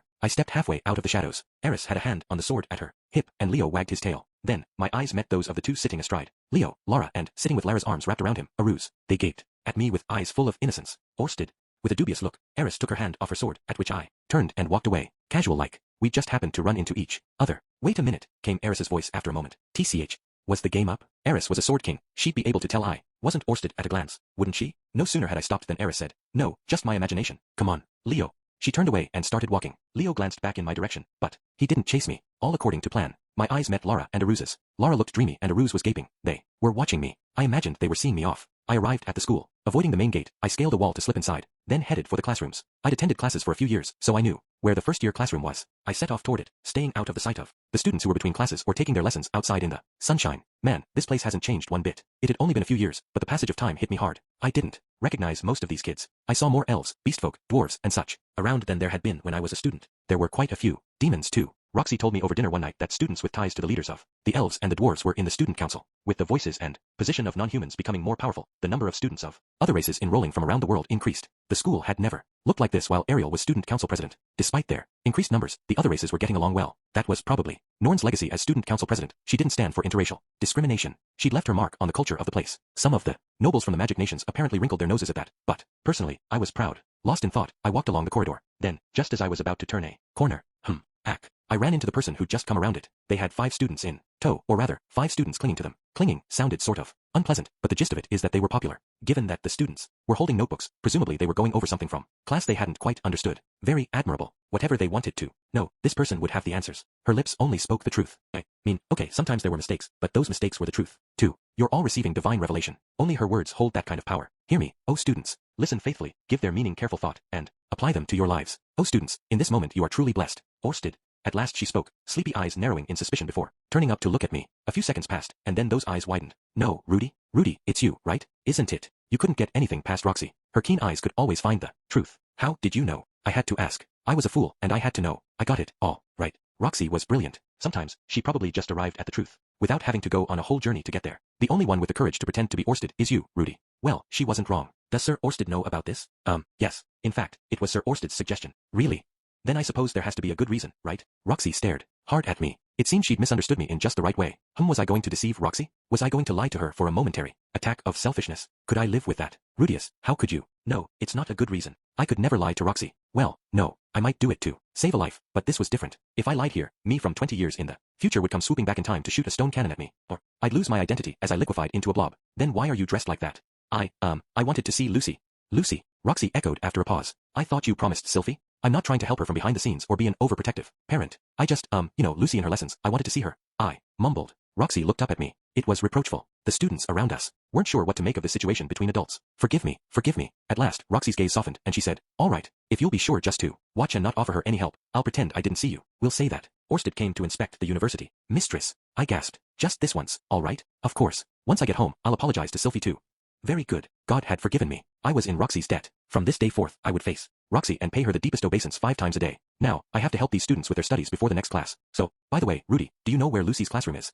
Yes, of course. All right then. Roxy gave my hand a quick squeeze, then walked off down the corridor. The students chased after her, asking, who was that? She was a hit. Of course she was. She was my teacher. Right, I said, psyching myself up again. I set off down the corridor. I arrived at the classroom. I tried to peek in from the corridor, but then I figured that was a bad idea, so I went around from the outside. If rumors spread that Orsted was spying on classrooms, it could affect the fortunes of the corporation. Thinking quickly, I made a partition screen near the classroom window so no one around me could see me. Then, through the window. Wait, what if I just went to observe the class and called it an inspection? Roxy had given me the green light. I could just ask. If I'd just explained the situation to someone like Genius, he'd make it look official. I'd miscalculated. Oh, well. For now, I'd be happy just to see Lucy. I opened up the eye of distant sight and looked through the window. Rows of desks filled the classroom along with neat rows of first-year students, most of them adults older than 15. There were a few kids who looked around 10 or so. Almost none were 7, and the ones who looked little were probably mostly dwarves. In addition to the ordinary humans, there were demons, elves, dwarves, and beast folk. Some looked kind, some looked peaceful, some looked cheeky. A good variety. The ones sitting in the back of the classroom were hard-faced, probably former adventurers. They wouldn't bully Lucy if she got tangled up with them, would they? No, even that lot wouldn't bully a 7-year-old. Where was Lucy? Aha, there she was, right in the front. That's my girl. The desk was so big it'd be hard for her to see over the front. That was a problem. She was listening to the teacher with a serious look on her face and taking notes, but she looked uncomfortable. It might be a good idea to have her take a cushion tomorrow. Beside her was a girl who looked about 10. Was she a dwarf? No, she seemed like a human, and from the way her hair was done up, likely a noble. Now and then she said something to Lucy, then stared at her magic textbook. Apparently, the custom of taking notes was unfamiliar to her. Serious-faced Lucy was pointing at the magic textbook and saying something. Maybe because she was whispering, I couldn't hear her. Maybe she was teaching her something. Had she already made a friend her age? Had she settled in? Maybe because it was the first day of classes, the teacher didn't seem to be teaching them anything important. Based on what was on the blackboard, they were starting from the most elementary of elementary magic. Lucy had passed that years ago, so it was sure to be a piece of cake. Teacher. Just then, Lucy raised her hand. Yes, I've heard that your mana capacity isn't the same all through your life, that it increases depending on how much you use magic as a child. I think what you're saying is wrong. What she was learning at the university and what Sylphie and Roxy had taught her didn't quite line up. Lucy, sometimes it's better not to say these things. You won't find many teachers who are happy to be told they're wrong. What's your name? The teacher asked. I'm Lucy. Lucy Grey Rat. Grey Rat? You're from Miss Roxy's household, then. I am. Aha, I see you've had an education. The teacher's eyes glittered. She wasn't going to disrespect my Roxy, was she? No way they'd disrespect a parent in front of her daughter. I'd made up my mind to show restraint today, but tomorrow, all bets were off. Better not walk in any dark alleys tomorrow, buddy. It is true that such a theory is circulated by certain people, and perhaps it was so for your father and mother. It may also have been true for Miss Juliet. However, its veracity is, as of yet, unclear. Your father and mother and Miss Juliet may simply have been special. It may be that it does not apply to demons and beast folk. It may even be that your father and Miss Roxy have misunderstood something. There has not been sufficient testing and I was not involved in the research. As such, I teach that one's mana capacity stays the same throughout one's life. That is how it was for me. The teacher went on and on, either to convince Lucy or herself. Lucy listened. Seriously. From here on, you, all of you, will learn a great many things, both magic and otherwise. You will learn while you are at school, and you will go on learning after graduation. We are pioneers among magicians, and we will teach you a wide range of things. You may believe what we teach you or not. You are free to think for yourselves. You may claim we are wrong and prove as much. If you succeed in proving it, then it will be your turn to teach us. So, convince me. Good, good. With that open-minded attitude, she seemed like she wouldn't be a bad teacher. She might even be a good teacher. That is all. Any questions, Lucy? No. Thank you. Good. Then you may be seated. Let us get back to the lesson. The teacher smiled, and Lucy sat down. A round of applause rose up from around her. Lucy turned to look at her classmates behind her, startled, then looked down. Her face beat red. Don't worry, Lucy. You were correct. Forget whether it was really correct. Everyone who thought so clapped. You should be proud. Just then, the girl beside Lucy patted her on the head, then said something. Lucy looked up and grinned. That's right, you be friends with my girl. You can fight, just so long as you're friends. I went on watching Lucy's lessons for a while longer. Some of her teachers were good, some were bad. Lucy didn't hesitate to ask them questions and raise her doubts. The teachers sometimes answered and sometimes evaded. Sometimes, they corrected Lucy's mistakes while going on with the lesson. Lucy stood out. A 7-year-old girl with a keen mind for learning had to be a rarity. A crowd gathered around her at the lunch break as she ate from her lunchbox, and by evening, Lucy was the talk of the school. People gathered around her asking her all kinds of questions about her parents, her family, where she lived, and about Lucy herself. A genuine celebrity. Some of those people probably knew she was my daughter and were trying to ingratiate themselves. That was fine. Every new person was a treasure. Even if a relationship started with selfish motives, you never knew where it'd end up. And it's a long life. It wouldn't hurt her to get to know a few bad apples. Phew. The final lesson ended. I was satisfied. It was only the first day, and Lucy was already settling into school life. Not that I'd been worried, of course. She was Sylphie's daughter. She, Roxy, and Eris had all given her a good education, so I had nothing to fear. Okay, well, if there was anything, it was that she was my daughter. She could easily have spent her first day in a seat on the edge of the classroom pretending to be asleep, but she hadn't pulled anything like that. She'd face challenges from here on out, but she'd be okay. Lucy would go to school every day and make lots of wonderful memories, and I'd listen to her tell me about them at the dinner table. I'd be able to enjoy my dinner with a smile. Time to head home. But first, I'll give Orsted his coat and helmet back. With that, I lifted the earthwall spell I'd used for the partition screen. Oh, on the other side of the wall was a woman. She was slim, with white hair, and she wore comfy-looking pants and a sleeveless top. Her white arms emerged from her shoulders and extended down to where her hands were planted on her hips, and she looked annoyed. It was Sylphie. Ahem. What seems to be the trouble? I said, trying my very hardest to sound like Orsted. What are you doing here, Rudy? Oh, I was cooked. Oh, what brings you here, Sylphiette? Laura said that she saw her father on her walk. She said your face was hidden, and you were dressed strangely. Oh, right. It was Leo. Leo had betrayed me. He hadn't used his eyes. He'd picked me up with his nose. My scent might have been mixed up with Orsted's, but if Leo said I was there, Laura would have figured it out, and Leo and Laura could talk. That explained it. At length, Sylphie spoke again. You dressed up. Her shoulders were trembling. That was anger. Sylphie was something else when she got angry. I couldn't explain exactly how, but when Sylphie was in a bad mood, it usually meant I was so totally in the wrong that the whole family was mad at me. It made life super uncomfortable. I might have to spend a week in the doghouse. Do you really trust me and Lucy so little? Sylvie started crying. Shit, this is bad. This is worse than anger. I got down on my knees. No, it's not like that, not at all. I just wanted to see Lucy being brave. I wanted to see her shooting her hand up to ask questions in class and studying as hard as she could. It's just, I haven't been around much, to help raise Lucy. When I'd stammered out my response, Sylvie looked at me, still crying. Really, I couldn't help myself. I was going to tell you about it once it was all over. Sylvie regarded me for a moment, then said, "You're lying, aren't you?" "It's the truth. I was going to apologize." "You wanted to see Lucy's class that much?" "Yes." Sylvie held out a hand to pull me to my feet. Her tears had slowed. "Then I was in the wrong. You wanted to see her that much, and I forbade you from even getting a glimpse." "No, you didn't do anything wrong. When you said it, I was convinced." Oh. As we stood there talking, Sylvie suddenly looked up with an expression that said, "Oh no." When I turned around, the reason became clear. At some point, all the students in the classroom had turned to look out the window at us. That obviously included Lucy. She was staring at me and Sylvie, and she was irked. Today, I made friends with a girl called Belinda.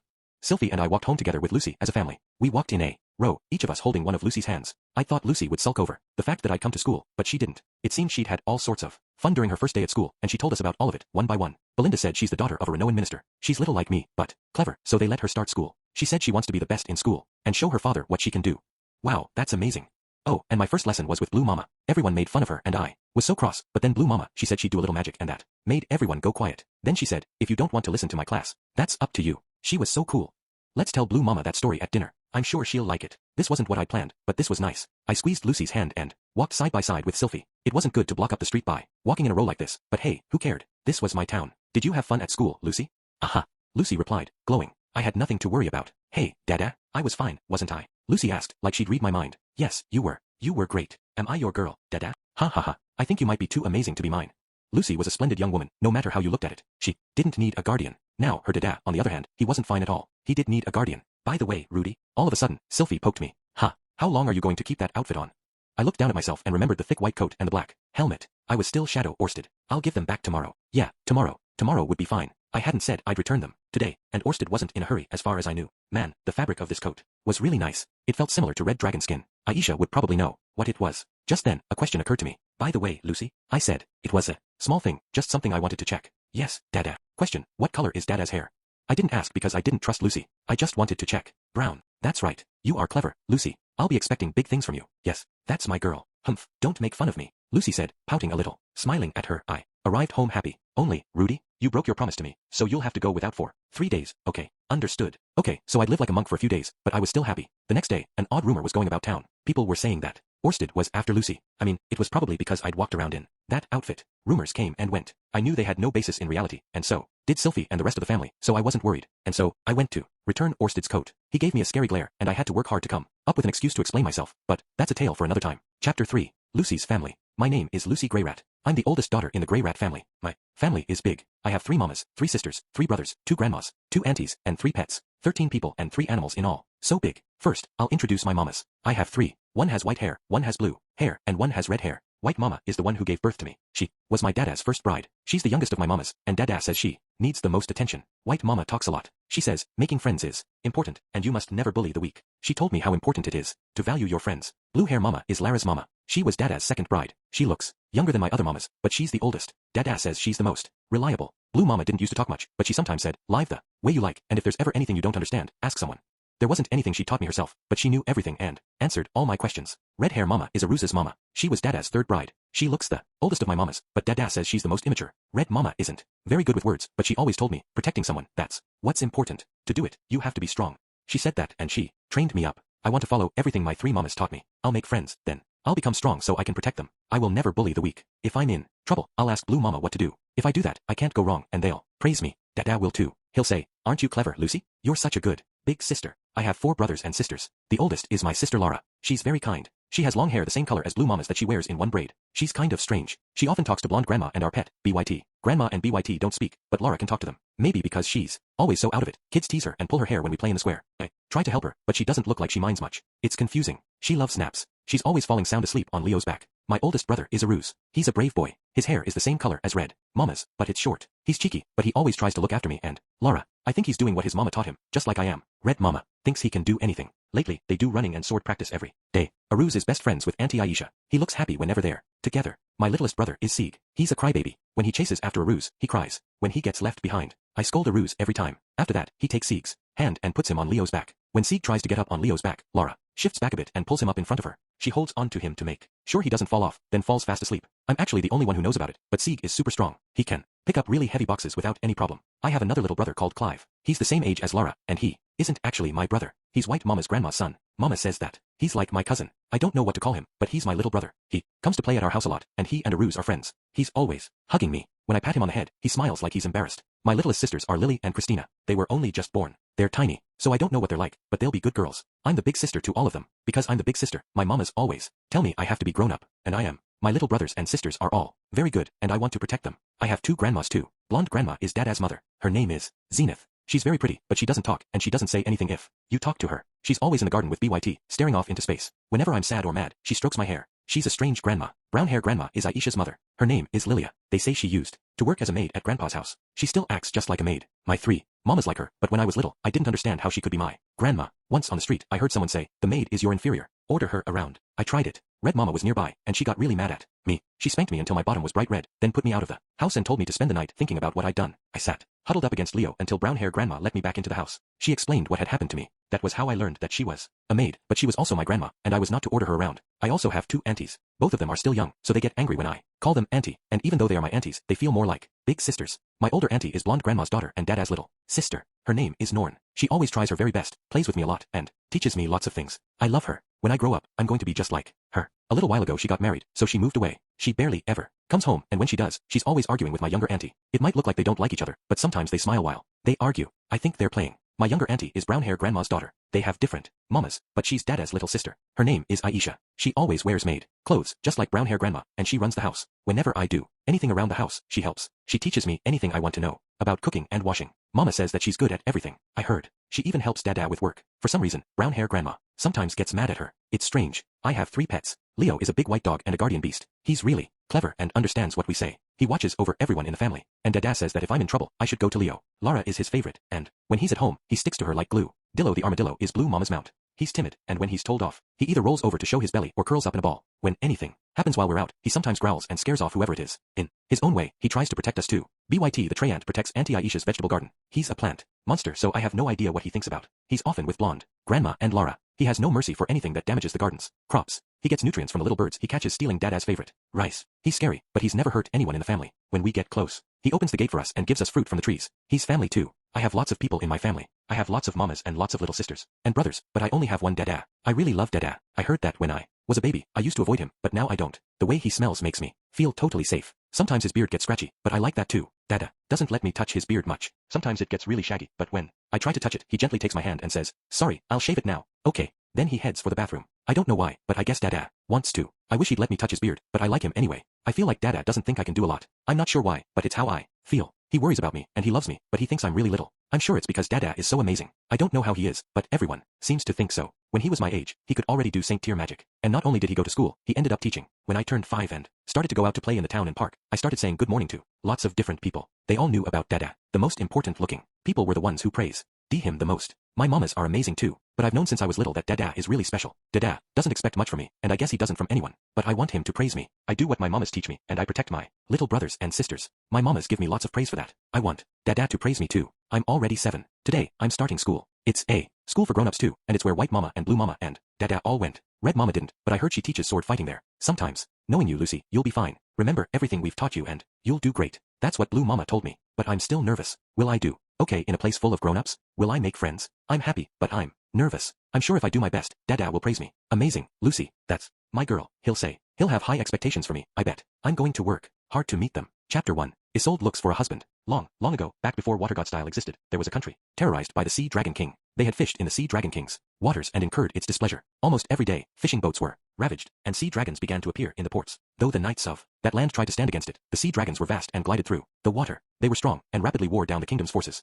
Doom was nigh. The matter weighed heavily on the king. He declared that he would give his daughter and his throne to anyone who slayed the Sea Dragon King. In response, many knights, champions, and heroes challenged the Sea Dragon King, yet all were defeated. One day, a man appeared. A battered old sword hung at his hip, and his garb was ragged. Recent tales paint him as breathtakingly handsome, but in the truest retellings, he was no sight to behold. He looked like a vagabond, his face smeared with grime. He went by the name Rida. He presented himself to the king and asked if he might slay the Sea Dragon King. Naturally, the king said yes, though he had half lost hope and didn't have faith in this stranger. But Rida was strong. He froze the surface of the ocean to peer underneath, into its depths, spying on the movement of the sea dragons. Then, quick as a blink, he closed on the Sea Dragon King. The Sea Dragon King smashed through the ice, writhing as it lashed out at Raida. With his battered old sword, this brave soul turned aside its deadly attack, then struck back with a blow that lobbed the head right off the beast. With the Sea Dragon King's head in hand, Raida returned to the kingdom, where a hero's welcome should have awaited him, though the king lavished upon him enough gold and jewels that he need never work another day. That was all he received, for at the last minute, the king decided to withhold the hand of his daughter and his throne. Raida was not angry, but a great sadness came over him, for he was in love with the princess. As he watched her from afar at parades and ceremonies, she had won his heart, though he knew he could have taken the throne by force if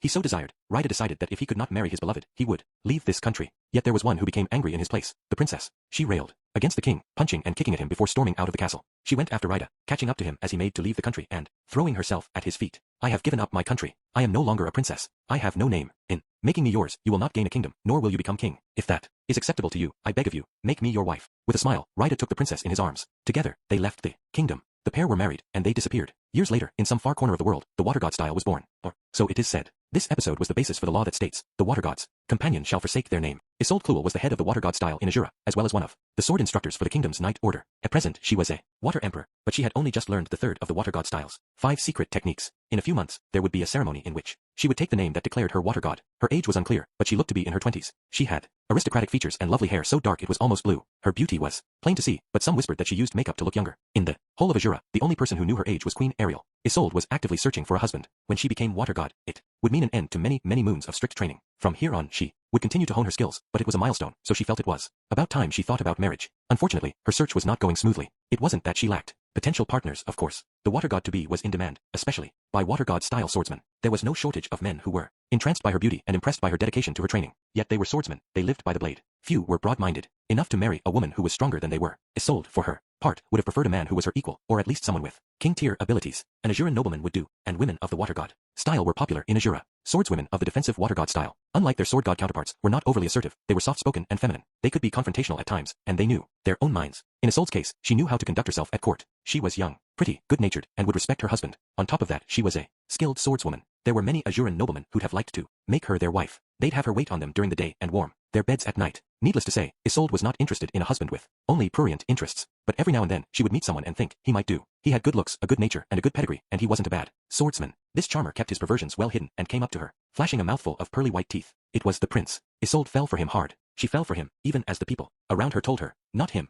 That one's a scumbag when he can get away with it. The fact was, the prince was good-looking and friendly, and Isolde couldn't resist a pretty face. He might do, she thought. But when Isolde gave the prince a caveat, he retracted his offer of marriage without a second thought. One day, I will be water god and take the name water god Raidareya. If you marry me, you must forsake your name and family. The water god's companion may not have a family name. This was the custom of the water god. There was no penalty for failing to respect it, nor any benefit in doing so. It was simply the tradition of the water gods, including the former water god Raida, who was Isolde's grandmother. Isolde's father had no family name, either. Kluel was her mother's name. Such Isolde, who revered her grandmother, intended to respect the custom as well. But alas, the prince who had so royally reeled her in her was a noble. He had been born a noble and lived as one. His life was built on his family's rank. No one wanted to marry Isolde enough to forsake their name and family, no matter how much they liked her. Isolde was worried. Several years had passed since she started looking for a husband. She'd had a few prospects, but always stumbled at the final hurdle.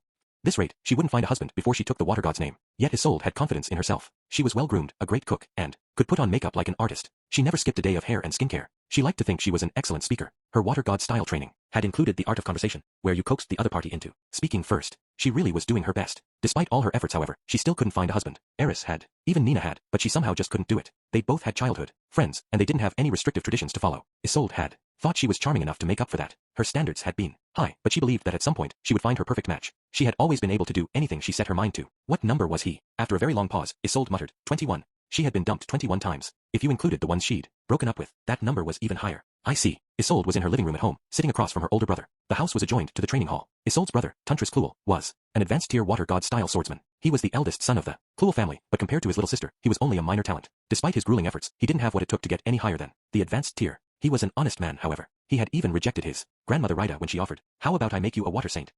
By saying, "I have no need for a title I do not deserve." When Raida was still alive, she had entrusted him with the management of the training hall and with Isolde's future. Perhaps your standards are too high. I don't think so. You're talented and important. You are in a position to choose a suitable match, but if you're too picky, you'll run out of options. I know that. Her older brother was a humbling presence in her life. They had lost both their parents while they were still young. Happily, they had their grandmother, the water god, so they weren't destitute, but their grandmother had been too busy to closely watch children. It was Tantris who had filled the role of Isolde's parent back then, supporting and raising her. In the training hall, ability was everything. By the time she was 10, Isolde had already outstripped her brother. Even so, she deferred to shared history. You don't need to consider the honor of the Kluel family. A harsh destiny will surely await you as water god. Forget about looks or titles, find a confidant. Isolde was silent. Tantris was already married and a father. Isolde had met his family, of course, but she did not have a particularly favorable opinion of his wife. She was the daughter of an Azuran noble family. The marriage had been orchestrated solely to foster ties with water god Rida. She obviously looked down on Tantris, and she had a low opinion of sword fighters. In fact, she hadn't visited the training hall even once, though they had had a child together. She and Tantris were practically separated. It was because Isolde didn't want to end up in that sort of marriage that she was being cautious in her choice of husband. Of course, she was not so careful as to not be bowled over by a pretty face. All the same, she had set a standard that they had to be at least an intermediate tier sword fighter. She didn't think she was hung up on titles. Her opportunities to guard Ariel had increased since she became a sword instructor, and as a result, the people she talked to all had titles as well. She would have been fine with a poor noble, a commoner, or even an adventurer if it came to that. They just had to have something to make up for it. I don't mean to be picky, she said at last. Then why not leave the choice to me? No, I'll at least find my own husband myself. Isolde would not budge. It didn't help that Tantris only introduced her to ugly men. While she insisted she wasn't being picky, she wouldn't compromise on that point. Marriage with them was all but impossible. I see. Tantris wouldn't openly criticize her. This would not be the first time that the water god went without a partner. The continuation of the Kluel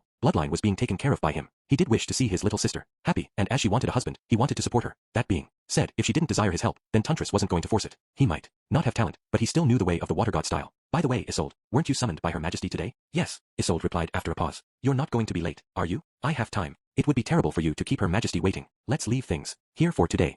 Very well. I'll be back later, brother. Isolde bowed, then returned to her room. She would make herself presentable before setting off for the palace. When she was gone, Tantris let out a sigh. A marriage before she takes the water god's name is looking impossible, he thought as he made his way to the training hall to instruct his students. Isolde walked through the silver palace of Azura. Her silver breastplate, upon which was emblazoned a crest of a shield-bearing battle maiden, clinked with each step. Her blue and white cloak billowed behind her, and her boots clicked as she strode along. The soldiers on patrol who saw her pass stood to attention, planting their spears on the ground. Their eyes were full of longing. Everyone in the palace knew the name of Water Emperor Isolde, and her noble figure was the object of many a soldier's admiration. Few would dream her thoughts were occupied with things like I don't want to be a spinster and I wonder if there are any good guys around. Why, if it isn't Miss Isolde, where are you off to? A man stood before her, blocking her path. Weedy and short with thinning hair, he made for a pathetic figure. He was perhaps in his early 40s, a human, and had the look of someone Rudius might have called the office deadweight. He didn't look anything like a warrior or a swordsman, but he wore a silver breastplate very like Isolde's own, though it bore a different design. His depicted a praying maiden in a mural crown. Lord Ifrit, I hope I find you well. Yes, quite well. We are the same rank, so you needn't kneel. Sylvester Ifrit was one of the 7 knights of Azura, known as the Royal Fortress. With a name so ill-befitting his face, he held the highest authority in the guards of the Silver Palace. Isolde was a mere knight. This made her a noble, albeit a lowly one. Sylvester stood at the top of all the knights and soldiers in the palace and was a mid-ranking noble to boot. By custom, Isolde ought to have moved to one side of the corridor, knelt, and stayed that way with her head bowed until he had gone by. My lord, we are both Her Majesty's knights, he said, his voice suddenly sharp. Isolde snapped upright. Very good, Sylvester said. It is not the nation we serve, but Her Majesty. The Queen is the only one you ought to kneel to.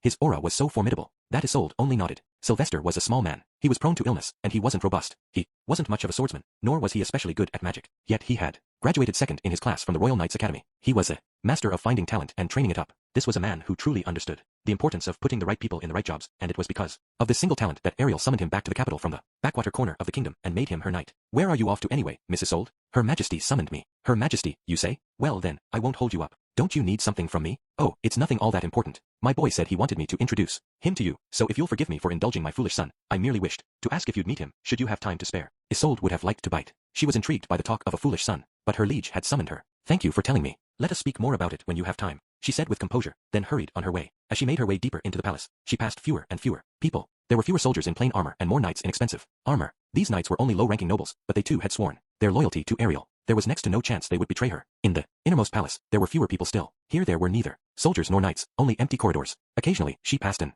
unusually sharp-eyed maid, in truth, bodyguards, but no one else. These were Ariel's people, loyal to the bone. Then there were the royal chambers, where Ariel resided. In front of the extravagant door stood a giant of a man clad in golden armor, and holding an enormous battle axe. Here was the mightiest gatekeeper in Azura. The chances of him betraying Ariel were non-existent, as well as being in the Golden Knights. He was one of the 7 knights of Azura, Doga, the royal gatekeeper. He wore a golden helmet in the shape of an upside-down bucket, which bore the design of a battle maiden standing in front of a gate. I am Isolde Kluel, here to see Her Majesty.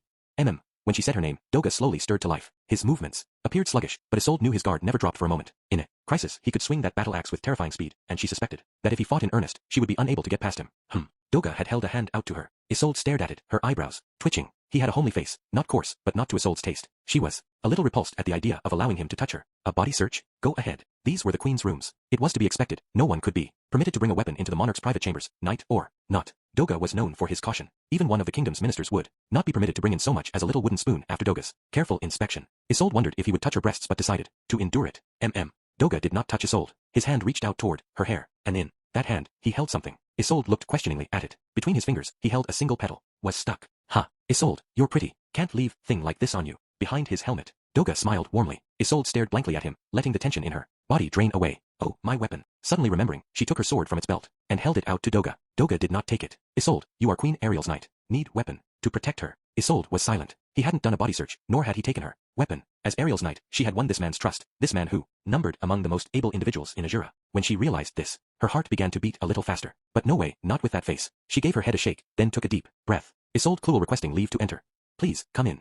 Isolde waited until she heard Ariel's reply, then went into the room. The 7 knights of Azura were led by Luke Noto's Grey Rat, the royal dagger, who had sworn absolute loyalty to Ariel. The 7 knights held a special position among the knights and were allowed a degree of independence. Isolde was one of them. She was the royal shield, a fitting title for a water god style swordswoman who would protect the queen. Isolde, Sylvester, and Doga were the 3 knights of the left who were responsible for guarding Ariel. The 7 knights of Azura had sworn absolute loyalty to Ariel, at least in theory. Isolde didn't know how they were selected. They were supposed to be loyal to Ariel, but most of them had come from elsewhere and had no ties to the kingdom. It was likely that each had something that guaranteed they would never betray Ariel, but not Isolde. She knew in her heart she could turn traitor. She knew it, because during Ariel's battle to seize the throne, her grandmother, the last water god, was slain in battle by Ariel's ally, dragon god Orsted. Isolde was a swordswoman. She understood this was a reality of war. In death, her grandmother had passed the role of water god onto her. If she turned on Ariel, water god style might be driven from the Azura kingdom, so she had never thought of betraying Ariel. It was simply a practical consideration. Despite this, nobody who knew her history could ever fully trust her. No one could see inside her heart. She might have been nurturing a grudge over the death of her grandmother in secret, biding her time until she could make an attempt on Ariel's life. Or she might target the killer, dragon god Orsted. Many aristocrats and knights had been murdered when Ariel took the throne and still harbored resentment over it. They swore their loyalty to Ariel with blithe expressions and bided their time. Isolde could easily have been seen to hold such intentions, given her position. She had taken the knight's oath and sworn loyalty to Ariel. She hadn't been charmed by Ariel, nor was she a patriot. She had done it to defend her position and her pride as a water god-style practitioner. At present, Ariel's trust in her protected her, but if that changed, Isolde wouldn't stay loyal under any conditions whatsoever. This wasn't a plan, just an understanding of what she was capable of, and yet she had been selected as one of the 7 knights. Was an odd choice. There had to be a reason for it. Isolde, would you be open to me arranging a few meetings with potential marriage partners? When Ariel made the suggestion to her in the royal chambers, Isolde was extremely wary. Why involve yourself, your majesty? Because you are going to be water god. It will benefit me as well if you were to settle down with someone. The candidates I have in mind are all related to me by blood, and while many of them have some slightly difficult proclivities, well, one of them may be to your liking. Related to your majesty. You mean royalty? Yes, that is how that works. Potential marriage partners who were royalty. Isolde couldn't help it. Her heart began pounding. She was such an easy mark. But when I become water god, they'll have to forsake their family name. Won't that be unfavorable for someone from the royal family? Even without their name, the blood tie will remain. There is no requirement that they cut all ties with their family, is there? Well, no. Then you need not worry. They understand. I have promised them that even if they marry you, the royal family will continue our unwavering support. You need only meet them and choose the one you like best. This had to be a scheme to win her over, Isolde thought. The terms were too good. Even if they were from some minor branch, royalty related to Ariel by blood were genuine princes. Their chances of becoming king might be microscopic, but still. Also, everyone in Ariel's family was good-looking and sophisticated. Well, I think it's an appealing proposition. It is. Isolde replied with enthusiasm. She had no reason to refuse. If she had been a worldly Azuran noble, she might have considered what Ariel left unsaid, and refused. Alas, Isolde was only a swordswoman, and a maiden looking for a husband to boot. She didn't read much into it. Very good. Please let Luke or Sylvester know when you are free. I will take care of the rest. Yes, ma'am. Thank you, ma'am. Yes, yes. You may go now. Isolde left Ariel's chambers as though in a dream. Marriage meetings with royalty. Maybe it was her imagination, but she barely felt the floor beneath her. Her heart pounded. She would go to Sylvester immediately and tell him her days off. As she was thinking, she realized her throat was parched. Maybe she had been a little nervous over being summoned unexpectedly. I'm thirsty. Just as she murmured to herself, someone called out from behind her. Isolde dropped into a lower stance, spun around, and came face to face with Doga. He was holding a tiny cup entirely out of proportion with his massive body. Here, it's cold. Isolde took it slowly. Thank you. For a moment, she wondered if it was poisoned, but then she tipped the contents into her mouth and gulped it down. Feeling the water permeating deep inside her, Isolde realized she was more nervous and much more tired than she'd thought. Phew, she breathed. Isolde, good work. He smiled. Even through the slit in his helmet, she could tell he had no hint of an ulterior motive. He was attentive. The thought came naturally to her. This was a man whom she'd let watch her back. Too bad his face wasn't to her taste. Same to you, Doga, she said. Keep up the good work with your guard duties.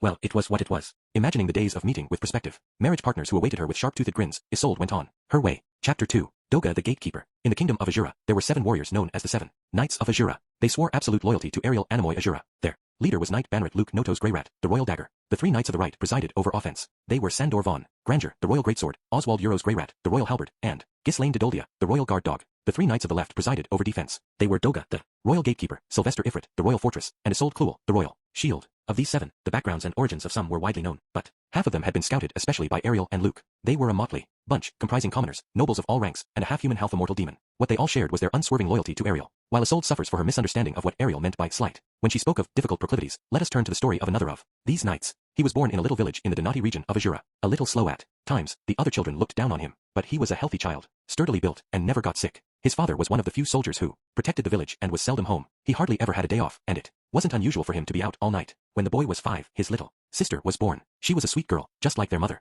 but their mother's recovery after the birth went poorly, and she died. The boy cried. He hadn't so much as whimpered when his friends punched him or when a mosquito stung him, but now he wailed. As he wept, his father told him, "It's all right to cry now, but when you're done, you are to protect your sister for me." The boy looked up at his father, who was holding his little sister, and nodded, over and over again. From that day on, the boy stopped crying. He faithfully did as his father had told him. He would protect his little sister. He decided that the way to do this was to guard the entrance to the house. He took the axe they used for firewood in hand and stood outside the door all day long. It was only when his sister started crying that he ran back inside to tend to her. His friends laughed at him when they saw him. "What are you doing? Go watch her inside." The adults of the village said, "Why don't we take her and watch her? We have lots of children already. Another one won't be any trouble." But the boy dug in his heels and refused to listen. He learned how to look after a nursing infant, and he would not leave the care of his sister to anyone else. During this time, something unusual happened in the village. One night, all the hapless animals inside one of the barns were devoured. From the footprints, the villagers guessed it was a wolf. The soldiers ran around the village telling the villagers they must bolt their doors and not open them under any circumstances. The next day, the animal struck a house. Somehow, the wolf had slipped inside under cover of darkness and snapped a child's neck in its jaws, killing them instantly, before escaping through a window. When the family woke up in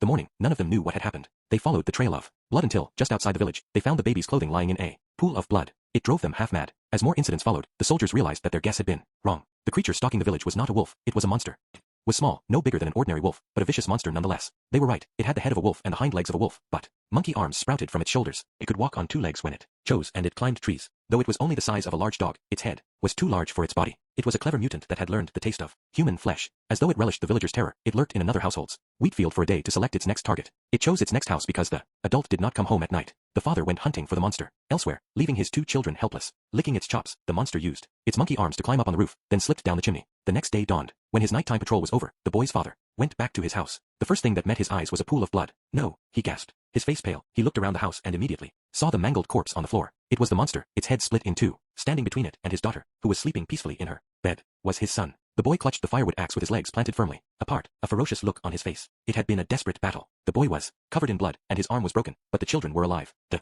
monster had been small, yes, but it was still the size of a wolf. In other words, twice the boy's size. The child had beaten the monster to death with a blunt firewood axe to protect his sister. For the boy, who would later become North Emperor Doga, this was his first battle. Doga was a gatekeeper all his life. When he was 10, he guarded the gate to the village. Just before the displacement incident, there was a great rampage of monsters. They sprang up out of all the forests throughout the kingdom, and many villages were swept up in the destruction. Some were even swallowed in the stampede. Doga's village was attacked as well, but Doga took up his woodcutter's axe with undaunted valor, and he drove them off. It was said that he slew anywhere between 50 and 100 of them. However, despite the great mound of monster corpses Doga created, his father was killed in the fighting. Doga stood before his father's lifeless body, stunned. A knight who saw him fight recommended that Doga go join the guard of the kingdom's capital. Doga was reluctant, saying he was protecting his little sister. This was what the knight told him. "Listen well, boy. We leave our families to ride out to all corners of the kingdom, protecting its villages. When the kingdom is safe, our families can live in peace. Protecting the kingdom means protecting your family as well." Doga was not bright, and at the time, he did not understand what the knight was saying. In the end, it was money that convinced him. With his father dead, he needed a way to make ends meet. He was told that if he went to the capital, he could earn enough for him and his sister to live on, so that decided that Doga became a soldier of the royal capital. He was posted to a little gate that separated the slums from the lower class citizens' district. The gate existed as a bottleneck for when the people of the slums grew unruly and stormed the lower class district. It was forbidden for any to pass at night, but otherwise, it had no special importance. It was a suitable post for an uneducated boy from the countryside. The room he and his sister were given to live in was small but serviceable. From there, he went to work at the barracks. He stood at the gate from morning to night, and sometimes even the whole night that followed. Although slow, Doga was also strangely endearing. At first, some of the other soldiers resented that, at barely 10, he was serving with them. But his innocent nature and steadfast dedication to his sister melted the hearts of his comrades, and before his first year was up, they had recognized him as one of their own. He began his second year. One night, a woman came running to Doga's gate. She threw herself on him, begging for his help. When Doga hesitated, a group of hard-faced men appeared and yelled at him, "Hand over the girl." Doga was confused. He didn't know what to do. If only Hans, who was supposed to be on duty with Doga, hadn't been napping, he might have decided for them. When the woman saw Doga's confusion, she tried to dash away through the gate. Doga immediately grabbed her collar and pulled her back. He had been told that no one was to pass the gate at night. In that moment, the men, sensing that the woman was going to get away, attacked. Doga swung his battle axe, a farewell gift from the village smith. When he had become a soldier, he killed all the men.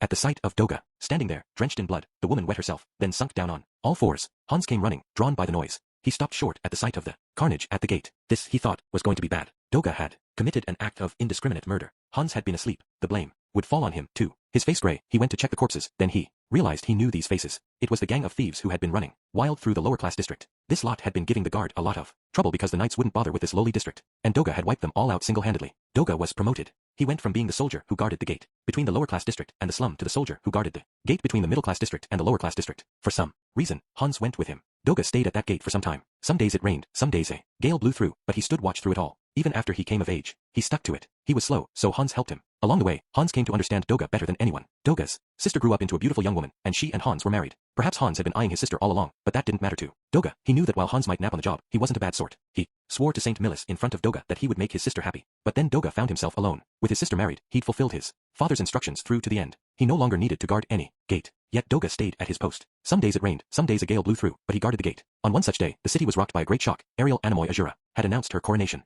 A coronation ceremony was a celebration that lasted for days. The soldiers would get a pay raise for the duration as well as free food. Doga's comrades were delighted. Hans even did a little dance. This also meant that they would have to do more work. Security needed to be tightened not only in the middle-class district, but throughout the entire city. Temporary guards were recruited from among the city folk, while Doga and the others who were already soldiers were assigned to guard more important locations. Doga and Hans did their job with gusto, thinking they would buy Doga's little sister something nice with their extra wages. One day, around halfway through the coronation, Doga found himself guarding the servants' entrance to the palace. Few people passed there, but every now and then, a servant with a pass would come through. Hans was not with him. Doga guarded this gate together with several other soldiers. A man came along. He wore shabby old armor and carried a long staff. I couldn't convince you to let me pass, could I? I seek an audience with Queen Ariel. Of course the guard on the gate turned him away. None may pass this gate without permission. Produce your pass. I do not have a pass. I would like to beg an audience with the queen.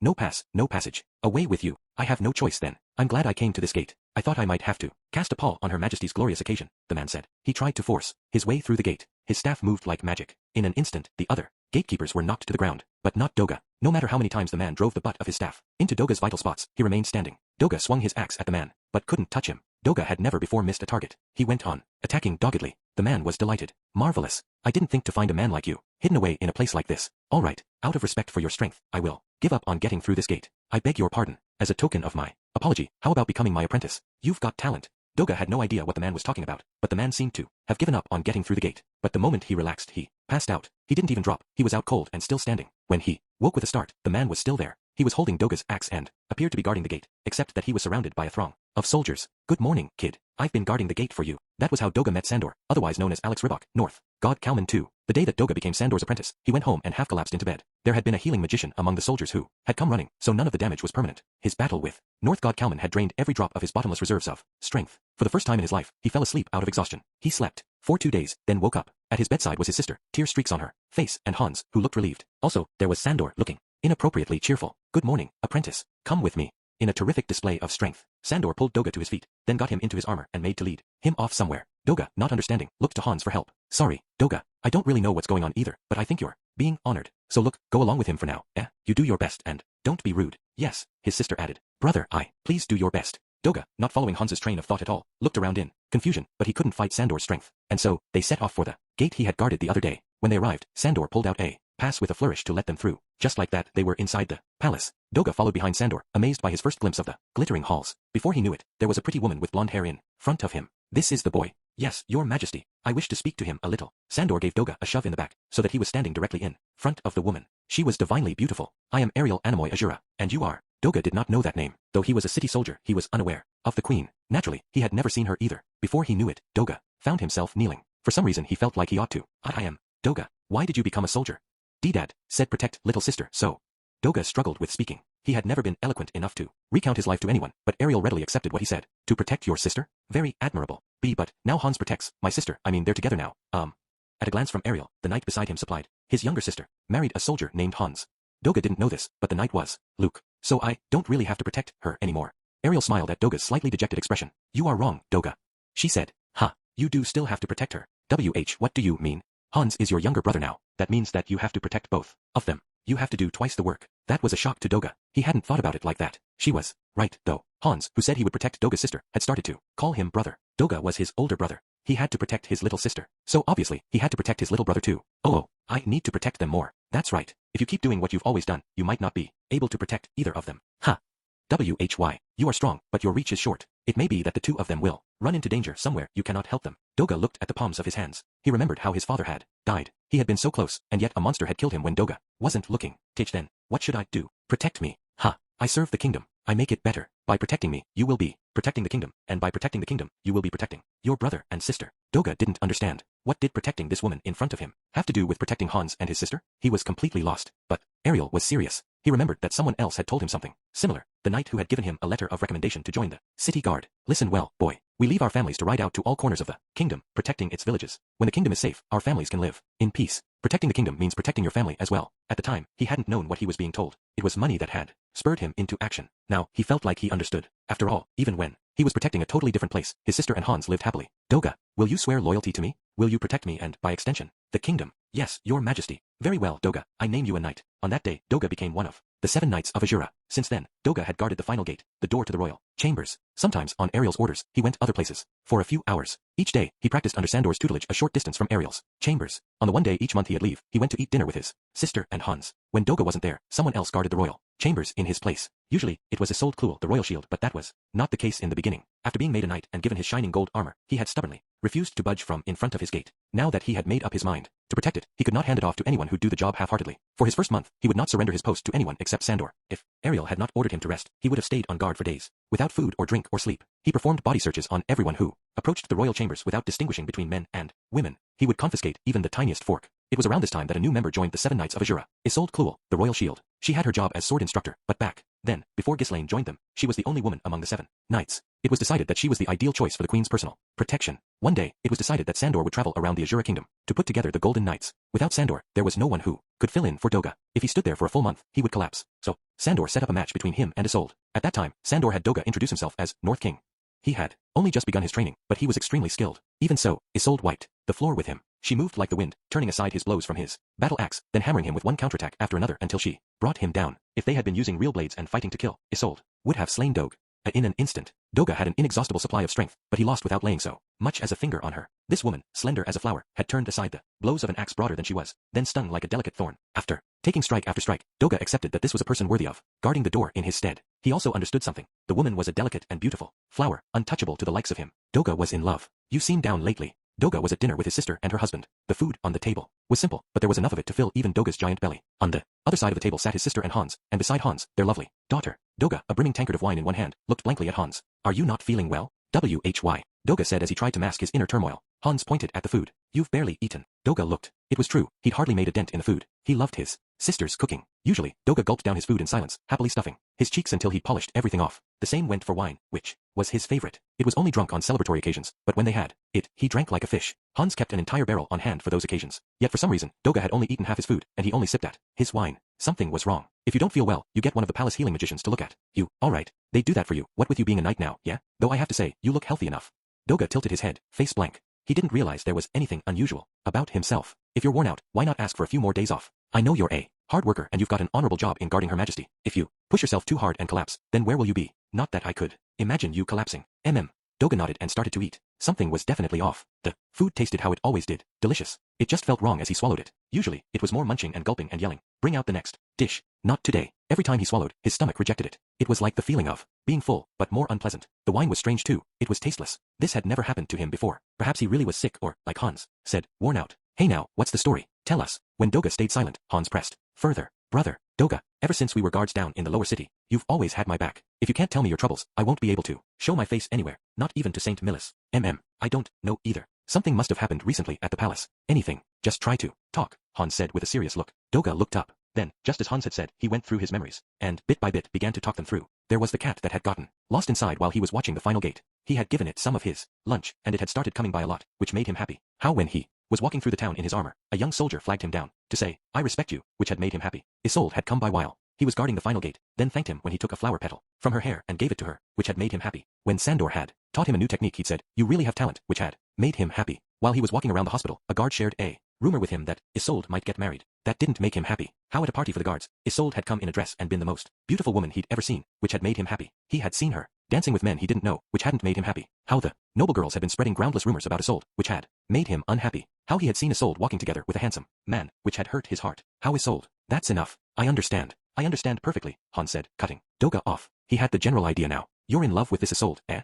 Doga's cheeks burned. He didn't know how Hans had worked it out from what he'd said, but he'd hit the nail on the head. You heard that Isolde's going to get married, then you saw things that seemed to give weight to it, and it gave you a shock. After a long pause, Doga mumbled, The gloom hanging over him was palpable. Hans was right. His big brother, who he'd thought was oblivious to matters of the heart, was in love. A memory came back to Hans of his own first love. She was the daughter of the greengrocer next door to his family home. Though they were 5 years apart in age, they were childhood friends, and she had taken care of him ever since he was small. She was kind, reliable, and pretty, and he fell in love with her at only 5 years old. He'd dreamed of marrying her. When he was older, he thought he would enlist as a soldier. Once he had a stable income, he would ask for her hand in marriage. In the summer of his 12th year, she married the butcher's son and took up his family trade. Hans knew her husband, who had already been old in his earliest memories. He would have been about 5 years older than her. Come to think of it, that meant he couldn't have been that old. At first, Hans was in denial. The man was well built, but he definitely wasn't handsome. Hans was sure that she hadn't really wanted to get married, and that one day he would reclaim her. But a year later, when he saw her happily snuggled up in her husband's arms, her belly huge, it finally hit him. He had cried into his pillow. Maybe if he'd told her how he felt earlier, it would all have been different. Not that he was unhappy now, of course.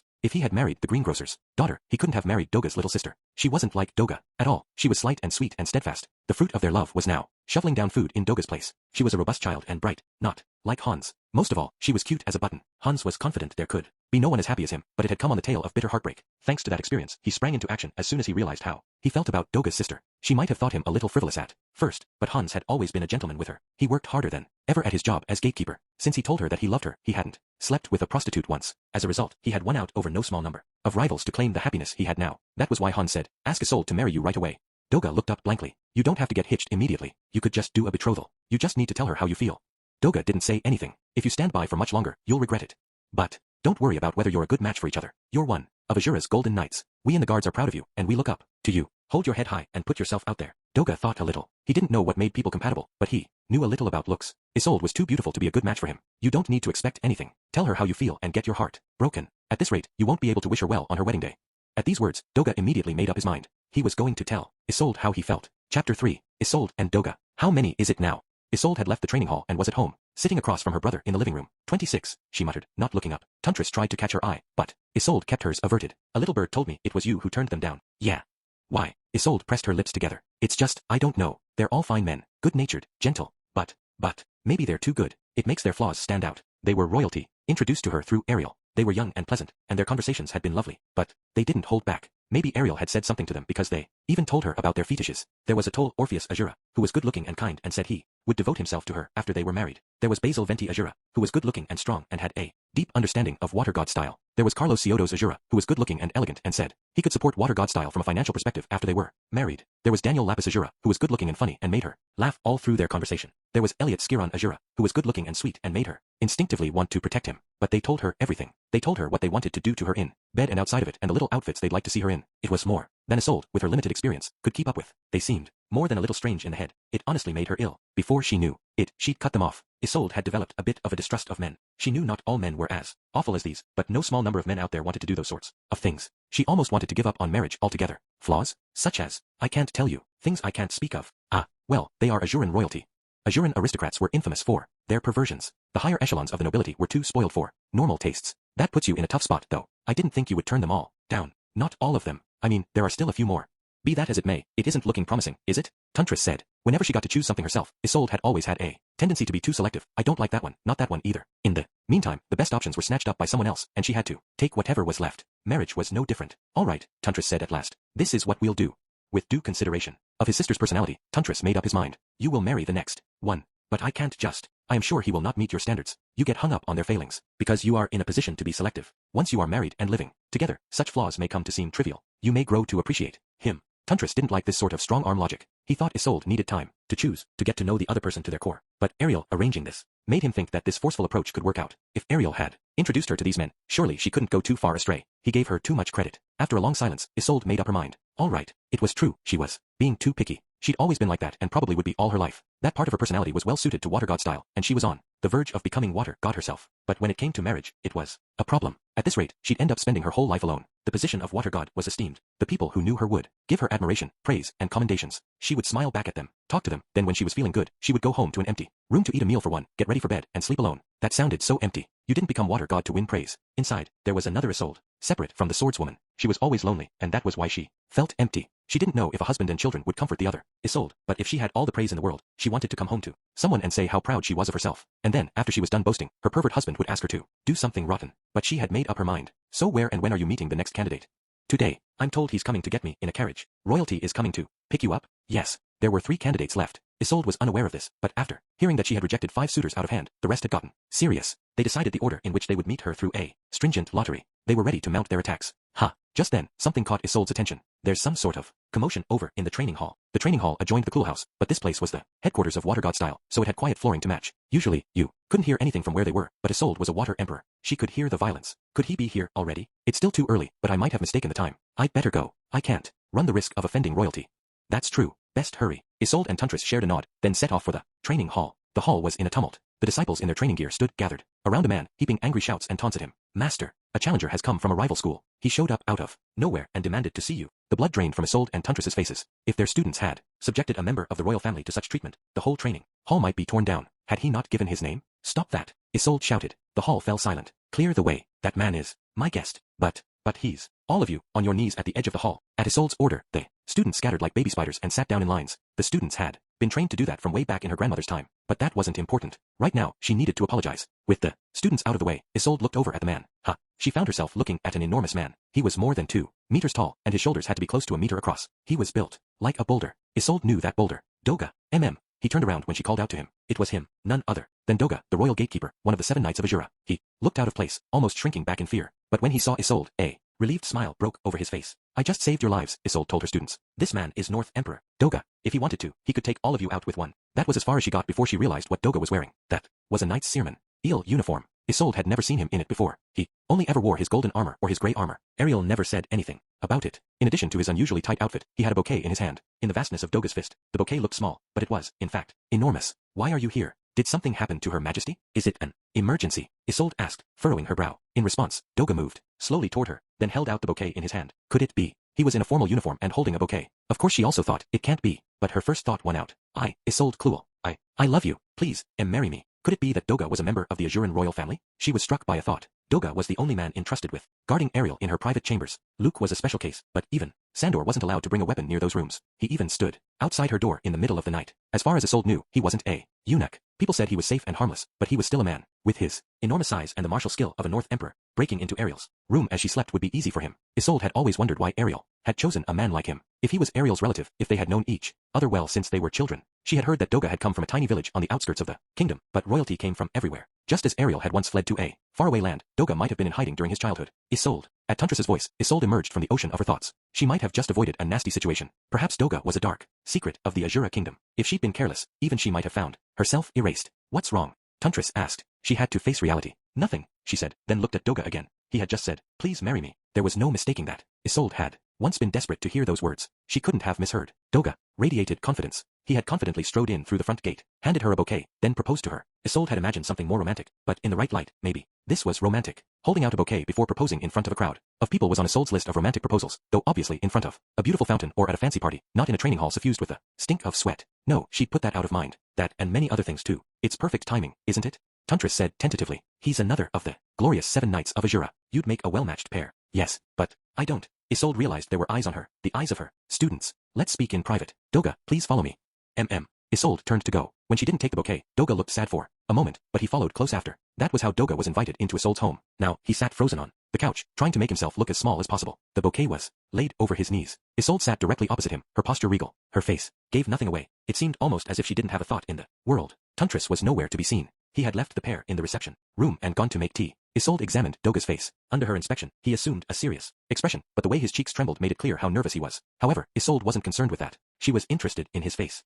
Was a plain, open face. Not her type. She could close her eyes to all sorts of things, but at the end of the day, she didn't like what she didn't like. Part of her longed for a chance to reconsider the last 5 proposals. If their specs were otherwise more or less the same, then those 5, by virtue of being nice to look at, were more appealing. But the next member of the royal family to show up might be even less appealing than Doga. All that aside, there was the matter of her agreement with her brother. She had to decide things here. She let out a breath then said, you know, it was a surprise to find out that you're royalty. Doga gaped at her. Me? Not a royalty. Isolde hesitated. Ha, so you were adopted in or something like that? She asked, attempting to obliquely figure out what he was trying to hide. I born in little village. In Donati. Always been gatekeeper. Dad was village soldier.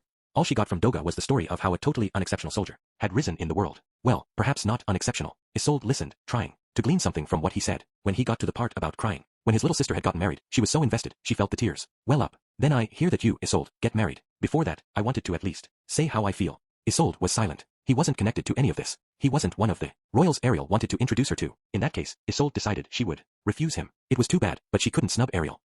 Why did I think too bad? The answer came at once. Doga was honest, hardworking, and devoted. Judging from his words, he didn't have any awful bedroom preferences. He was skilled enough to become a North Emperor, and he was one of the 7 Knights of Azura. He had a stable income. He enjoyed drinking, but he wasn't a violent drunk, and he didn't have any extravagant vices. The only thing wrong with him was his face, and it wasn't that bad. He just wasn't quite Isolde's type. In response to Isolde's frown, Doga, with what looked like a great effort of will, spoke. Ever since I first see you, I think Isolde is pretty as these flowers. I always love you. With that, he held the bouquet out to her again. Did you? From the first time you saw me. Isolde's field of view was all flowers. They were a deep blue color. She didn't know their name, but they were beautiful. A little spark ignited in her heart. If Isolde remembered correctly, her first encounter with Doga had been a fight. She had fought him over a matter of Ariel's security. He had felt this way all this time. Thinking back, Doga had been a little soft with Isolde. He had always trusted her. He hadn't confiscated her weapon when she went into Ariel's chambers. The fact that they were both in the 7 Knights of Azura had to be part of it, but perhaps that wasn't the whole story. As she thought this, Doga watched on with an earnest face, a face that now seemed about 20% more attractive. Not so bad. Striking from the right angle, even. Besides, he usually wore a helmet, so you couldn't even see his face most of the time. Wait. Isolde shook her head. I'm very sorry, but I will be marrying a member of the royal family introduced to me by Queen Ariel. If she were to take up with Doga now, she could end up bringing shame on Ariel. Isolde was a knight. She hadn't sworn absolute loyalty, but she had sworn loyalty. She couldn't shame her liege just to suit her whims. You are one of Her Majesty's knights, she went on. You can't go against her wishes either, can you? Doga looked a little troubled, but said, Just like Isolde, Doga, too, was a knight. He was also diligent. Even if he wasn't royalty, it was this that had won him Ariel's trust and allowed him to become her gatekeeper. He would not betray Ariel either. You may go home now, Isolde said. She thought he would protest a little, but Doga stood up at once, then turned away from Isolde. Just like that. He even seemed to be in good spirits.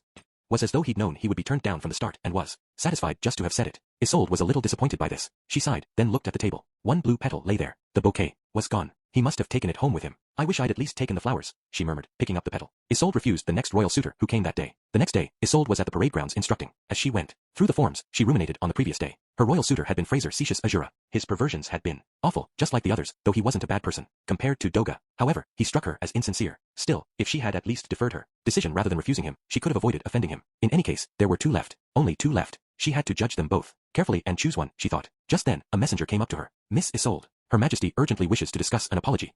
From that, Isolde guessed that Ariel was going to tell her off for refusing one suitor after another. She'd take her licks. She owed Ariel an apology. Very well, she said, then left the parade ground. She went into the knight's private room at the exit and brushed the dust off herself. She ought to have washed with water, but given it was urgent, she could get away with not doing so. She set off for the royal chambers at a brisk pace.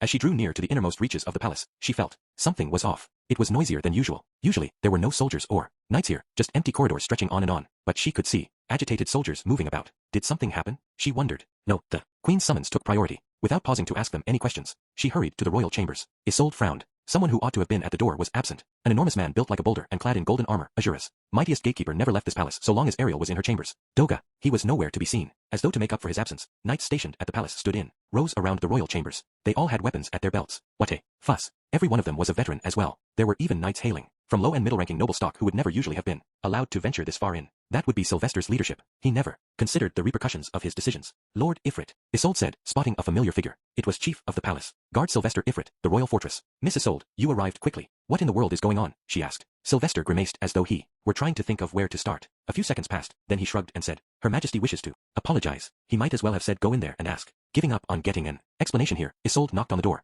Isolde Cluel to see Her Majesty. Please, come in. Ariel sounded the same as ever. In contrast to the uproar, her voice was perfectly serene. Excuse me, Isolde said as she opened the door and entered. A strange scene met her. Ariel sat at her desk. Beside her were Luke, his arms folded and his face exhausted, and her bodyguards, who glared at her with their weapons drawn, ready to fight. Then there was Doga. Doga hardly ever left his post, but there he was. He held his golden helmet under one arm and a slightly sad-looking bouquet in his hand. Welcome, Isolde. You were quick. I was just in the parade grounds. Your Majesty, what is all this? Doga tells me he means to resign as my knight, Ariel replied casually. He what? Isolde looked at Doga. His face was serious. So this wasn't some sort of prank. You mean? Why would he do that? By all means, ask Doga, Ariel said, then added. Doga, please repeat. Your reasons. Doga's gaze moved to Ariel, then he nodded. Isolde, said Queen Ariel's knight, can't marry her. With those brief words from Doga, Isolde guessed why she had been summoned. No, I only said, you can't go against her wishes either, can you? Because I didn't want to bring shame on her. Isolde, be still and let him finish, Ariel said softly. Isolde fell quiet, but inside, she felt anything but peaceful. If the conversation went the wrong way, it might look as though she had incited Doga to betray Ariel. In fact, judging from the fuss outside, everyone already saw it that way. Doga. At Ariel's prompting, he started to speak haltingly. I think a lot. I promise, Dad, to protect my sister. Lady Ariel said protecting the kingdom means protecting my sister. Lady Ariel's queen, so protecting her means protecting the kingdom. But my sister tells me, she says I've protected her enough. She has no troubles, so now I protect who I love. I love Lady Ariel. I love this kingdom, but my love for Isolde, more special. So I resign, as Lady Ariel's knight. Then, I protect Isolde. He set his helmet down on the desk with a clang. Then he turned and held the bouquet out to Isolde. Isolde looked at the blue flowers in front of her, their petals slightly wilted. Was the same bouquet from yesterday. So that is what Doga has to say. But what do you say, Isolde? Ha! Faced with this sudden profession of love, Isolde blinked hard. I do not know what terms you have set, but apparently, he chooses you over the 7 Knights of Azura. The moment all women yearn for, What do you say? Ariel wasn't going to accuse her of inciting betrayal. On top of that, she was asking Isolde to answer Doga. But all the men your majesty introduced me to. Oh, them. Never mind them, Ariel said. Isolde's heart rattled in her chest even harder than it had when she faced down the fighting god in the Bihyrule kingdom. She felt like she was going to collapse. All of a sudden, she remembered the legend of the first water god, and the princess who had thrown away everything to be his wife. Based on what he had told her yesterday, Doga was a man with almost nothing. He had his size, his strength, a few relatives, and his post in the 7 Knights of Azura. That was all. He had chosen Isolde, even if it meant leaving his family and his post. It had only been a day, he said. He had thought a lot, but his decision had been all but immediate. Doga had told her that he valued her above anything else. He wasn't like the other nobles, or the royal suitors Ariel had sent her. None of them would have pursued Isolde, to the point of casting aside the greatest of their possessions, just like the princess who married the first water god. Doga might be the only person in the world who would love Isolde this much. What more could she possibly want? Who cared about how he looked? Before she knew it, Isolde had taken the bouquet, that enormous bunch of blue flowers. They were just a little past their prime. Doga would still love and keep the flowers, even if they withered. In the end, youth and beauty didn't last. I'm yours if you'll have me, Isolde said. Doga beamed at her as applause broke out from around them. The story of the proposal in the royal chambers was on everyone's lips after that, trickling down to even the lowest ranks of soldiers. Doga's former comrades cried with joy, and all of Isolde's admirers cried into their pillows. Doga resigned from the 7 Knights of Azura to become Isolde's husband. Instead of Doga of the 7 Knights, he was now Doga the house husband. Or that was the plan. You say you mean to resign as a knight. Isolde is a knight of this kingdom too. She is very strong, but if I died and the kingdom became unstable, she could be murdered. You will protect her, of course, but even then, of course, that won't happen so long as I do not die. What say you, Doga? While you protect Isolde, could you protect me as well? Taken in by Ariel's honeyed words, Doga remained a knight. Ariel was greedy. She wasn't going to let North Emperor Doga slip through her fingers. She told him off for creating a scene in the royal chambers and assigned him labor as punishment, but it was nothing very arduous. It was thus that both Isolde and Doga were able to put down roots. The 7 Knights of Azura became more tight-knit, which was a great success for Ariel. She owed favors to the royals she had solicited, but that was nothing. However, because of his marriage, Doga's time for guarding the royal chambers plummeted. He went home on time every night, and when Isolde went away, he accompanied her without fail. As a result, Isolde ended up shifting into a role of something like Ariel's personal guard. Isolde, however awkwardly, had agreed to marry Doga. She imposed a dating period before they got married, so it was a year until the happy occasion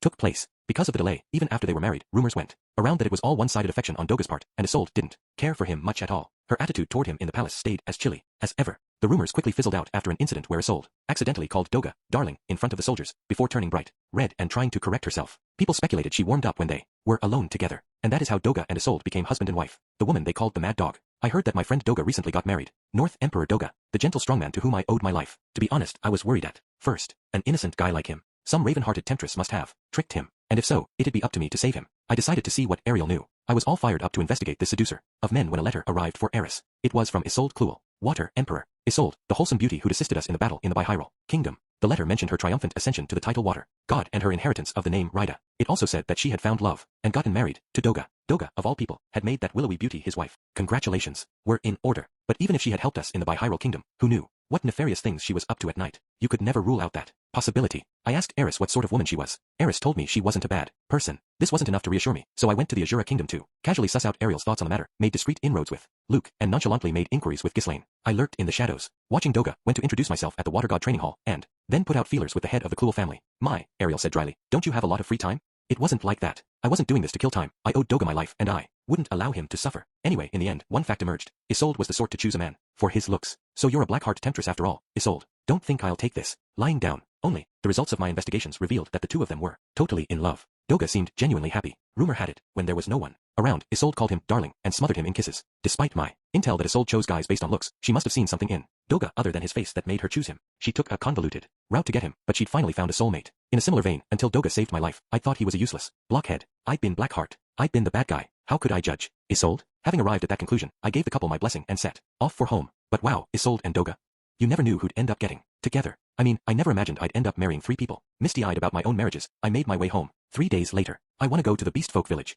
That was Eris. News of Isolde's marriage had put her in cheerful spirits, and this was our habitual sofa lounging time. What's this, all of a sudden? I asked, sitting up on Eris's right. On her left was Priscina, curled up and reading a book with her head resting on Eris's lap. Between the two of them, I didn't have quite enough room. Linnea and Priscina were both sort of like Eris's henchmen these days, but because Priscina was Leo's attendant, she was usually here and hanging on Eris. Like she was now. Priscina was a bit like a dog, so she probably liked Eris's attention. However, Linnea didn't like Eris. She was a bit like a cat, and Eris came on too strong. Right now, Leo was curled up at Eris's feet with Lucy and Sieg napping on top of him. Even at Eris's shouting, they showed no sign of stirring. Maybe they were used to it. It was a positively domestic scene. And yet, the Beast Folk village? For Eris, that place was both a drug and a paradise. It'd go something like we're at the Beast Folk village. The Beast Folk are very cute. Look at the baby. Little baby. Can I have one? Dangerous stuff. Remember the last time we went, and I made friends with Linnea's little sisters? I want to see how they're doing.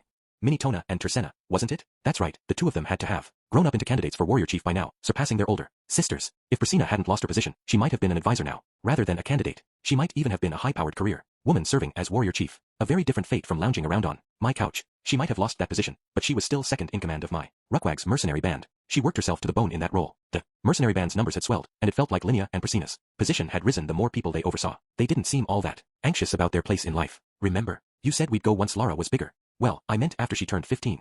What's wrong with going sooner?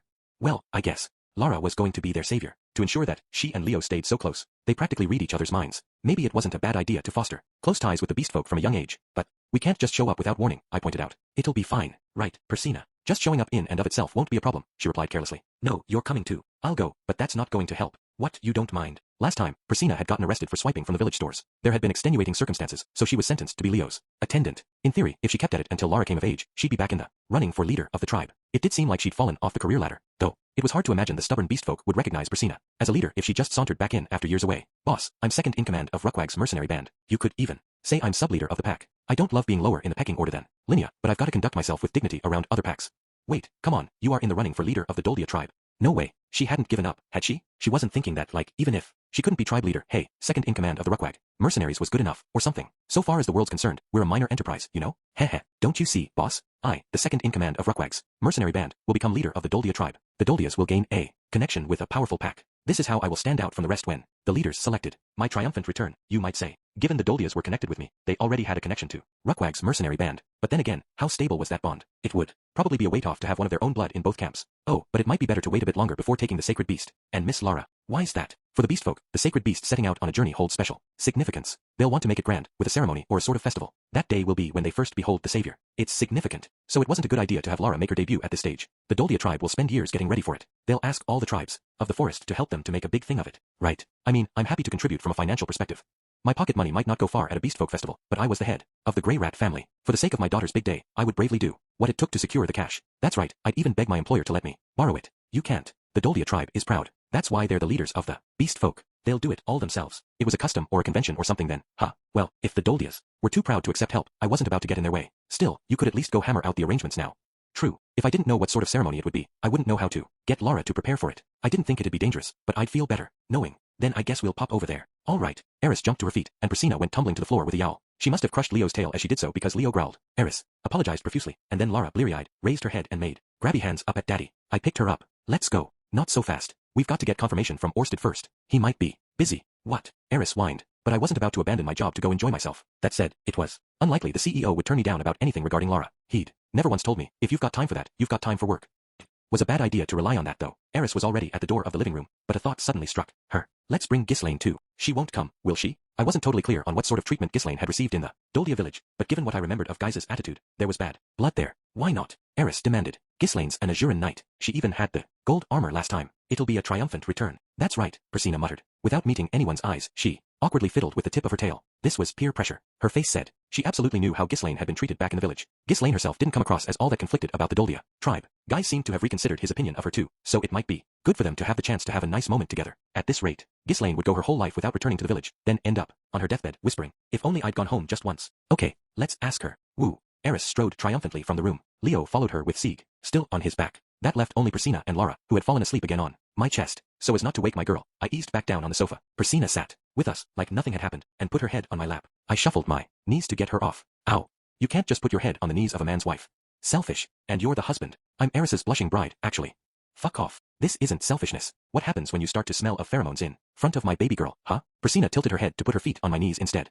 Not so bad. She wasn't in her wifely skirts today, so her legs were covered, and I liked the feel of Priscilla's tail brushing against me. Just tell me one thing, I said. What do you guys think of Ghislaine?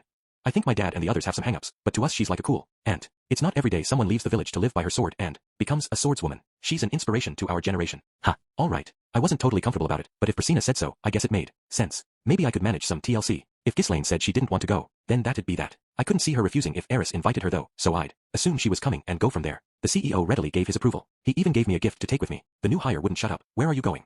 Who with? Sword. King Ghislaine. When's the fight? I figured even if I went into the details he wouldn't get it, so I replied vaguely. It seemed to satisfy him. The kid was more of a chump than I'd thought. The day arrived. Linnea and Priscilla came face to face with Ghislaine. It's an honor to meet you, Mew. I'm Liniana Didoldia, Mew. I've heard so much about you. I'm Priscilla Adoldia. They were on their best behavior. It was like when a senior student came back for sports day after graduating. I've always admired how you left to make a name for yourself, Mew. We thought that one day, after we got ourselves known, we'd come and introduce ourselves. Ghislaine had the composure of a retired mob boss. She sure didn't play herself down, but she wasn't arrogant either. The stillness of a large guard dog. She was the same old Ghislaine I knew. Can you really go? It seemed like you had things to do. Ghislaine was at the parade grounds, deep in conversation with Sandor and Isolde about something. It had looked like she was busy. I'm teaching the knights new techniques. Oh right, that was a thing, wasn't it? I'd heard about it from Ariel. Azura currently had 3 sword instructors, a sword god style practitioner, a water god style practitioner, and a north god style practitioner. One of them was a geriatric manchild who had zero interest in teaching sword fighting and just wanted to order some kids around. With 3 warriors from 3 different styles, you could guess how they butted heads. At Sandor's suggestion, they were trying something new, taking the best points of sword god style, water god style, and north god style to develop a new sword fighting style for the knights of the Azura kingdom. A sword king, the current water god, and the former north god each taught their own styles. Then the former north god would tie it all together. I thought they'd probably just end up with a new north god sect, but Ghislaine said, I've taught you the way I know how to do it. I'm leaving the details to him. Ghislaine's presence was an unexpectedly good influence. She took her job seriously, but she wasn't delicate about it. The Azuran knight's sword fighting style had wound up mainly modeled on sword god style with some water god style and north god style worked in. Aren't you busy enough with that? Oh, absolutely. I just can't say no to little Eris, Ghislaine said. I followed her gaze and sure enough, there she was, arms folded and in a mood. I'm not a little miss anymore. True, you're married now, Ghislaine said with a laugh. Linnea and Priscilla snickered. What? Eris demanded. You seem perleased today, Mew. You're such a kid. Whatever. Without changing her pose, Eris turned her head, pouting. Eris still adored Ghislaine. She had a new home now and a family, but to Eris, Ghislaine was the only family she had left from the citadel of Roa in Fittoa, her childhood home. Ghislaine was like a fond extended relative. The thought of getting to go on another journey with her thrilled Eris. Shall we get going, then? I said. And so, we set out once more for the Doldia village in the great forest. Ghislaine, I definitely didn't have what you'll call a smooth start to life. Every now and then, the beast folk give birth to children known as beastlings. There's no cosmic reason behind them. They are born with fangs and lash out like aggressive, terrified animals. They never learn to speak. I was one of them. I hardly have any memories of my childhood, but in my earliest memories, my heart was dominated by rage. Everything about my body was constricting and torturous. I turned that anger on everyone around me. They were all my enemy. I never thought about why it felt that way. I still don't know now. To this day, that anger still lurks in the depths of my heart, rearing its ugly head at every irritation. All I remember is the angry yelling of adults and the fear on the faces of my brothers. Most beastlings settle down as they grow up. By the time they turn 5 or so, their only symptoms are being a bit slow and bad-tempered. Not me. My 5th birthday came and went, and I was still running wild. I was a terror. 5 is an age where you're more or less able to use a little reason, but I didn't have a thought in my head. I was constantly flying into tantrums and nearly killed the other kids. There was no reason for it. If I didn't like someone's face, I just acted. In Doldia village, unruly children like me are stripped naked and doused with icy water. Sometimes, they're even shut up all night in a dark barn. That usually settles us down. Maybe it's instinctual, but beastlings are different, or at least I was. I don't know. I guess some others may have broken under that kind of treatment. Kids like me are so difficult, sometimes they meet with accidents. They're left out in the forest at night when it's crawling with monsters. Things like that. They tried to do it to me too. No, they did do it to me. I didn't understand what was happening, but I somehow knew that the whole village was trying to drive me away. I do have a survival instinct, after all. But I didn't die, thanks to a traveling swordsman in the middle of his warrior's training. I was taken in by Gall Fallion. You don't want her? Then give her to me, he said. He adopted me like I was a rejected stray and took me from the village. Don't think I took to him just because he rescued me. I wouldn't have been a cute kid. I bit and scratched and howled, but Gall Fallion brushed that off, subdued me, put a collar around my neck, and put a sword in my hands. Then he said, if you ask me, you're made to swing a sword. You get in a fight, you use this.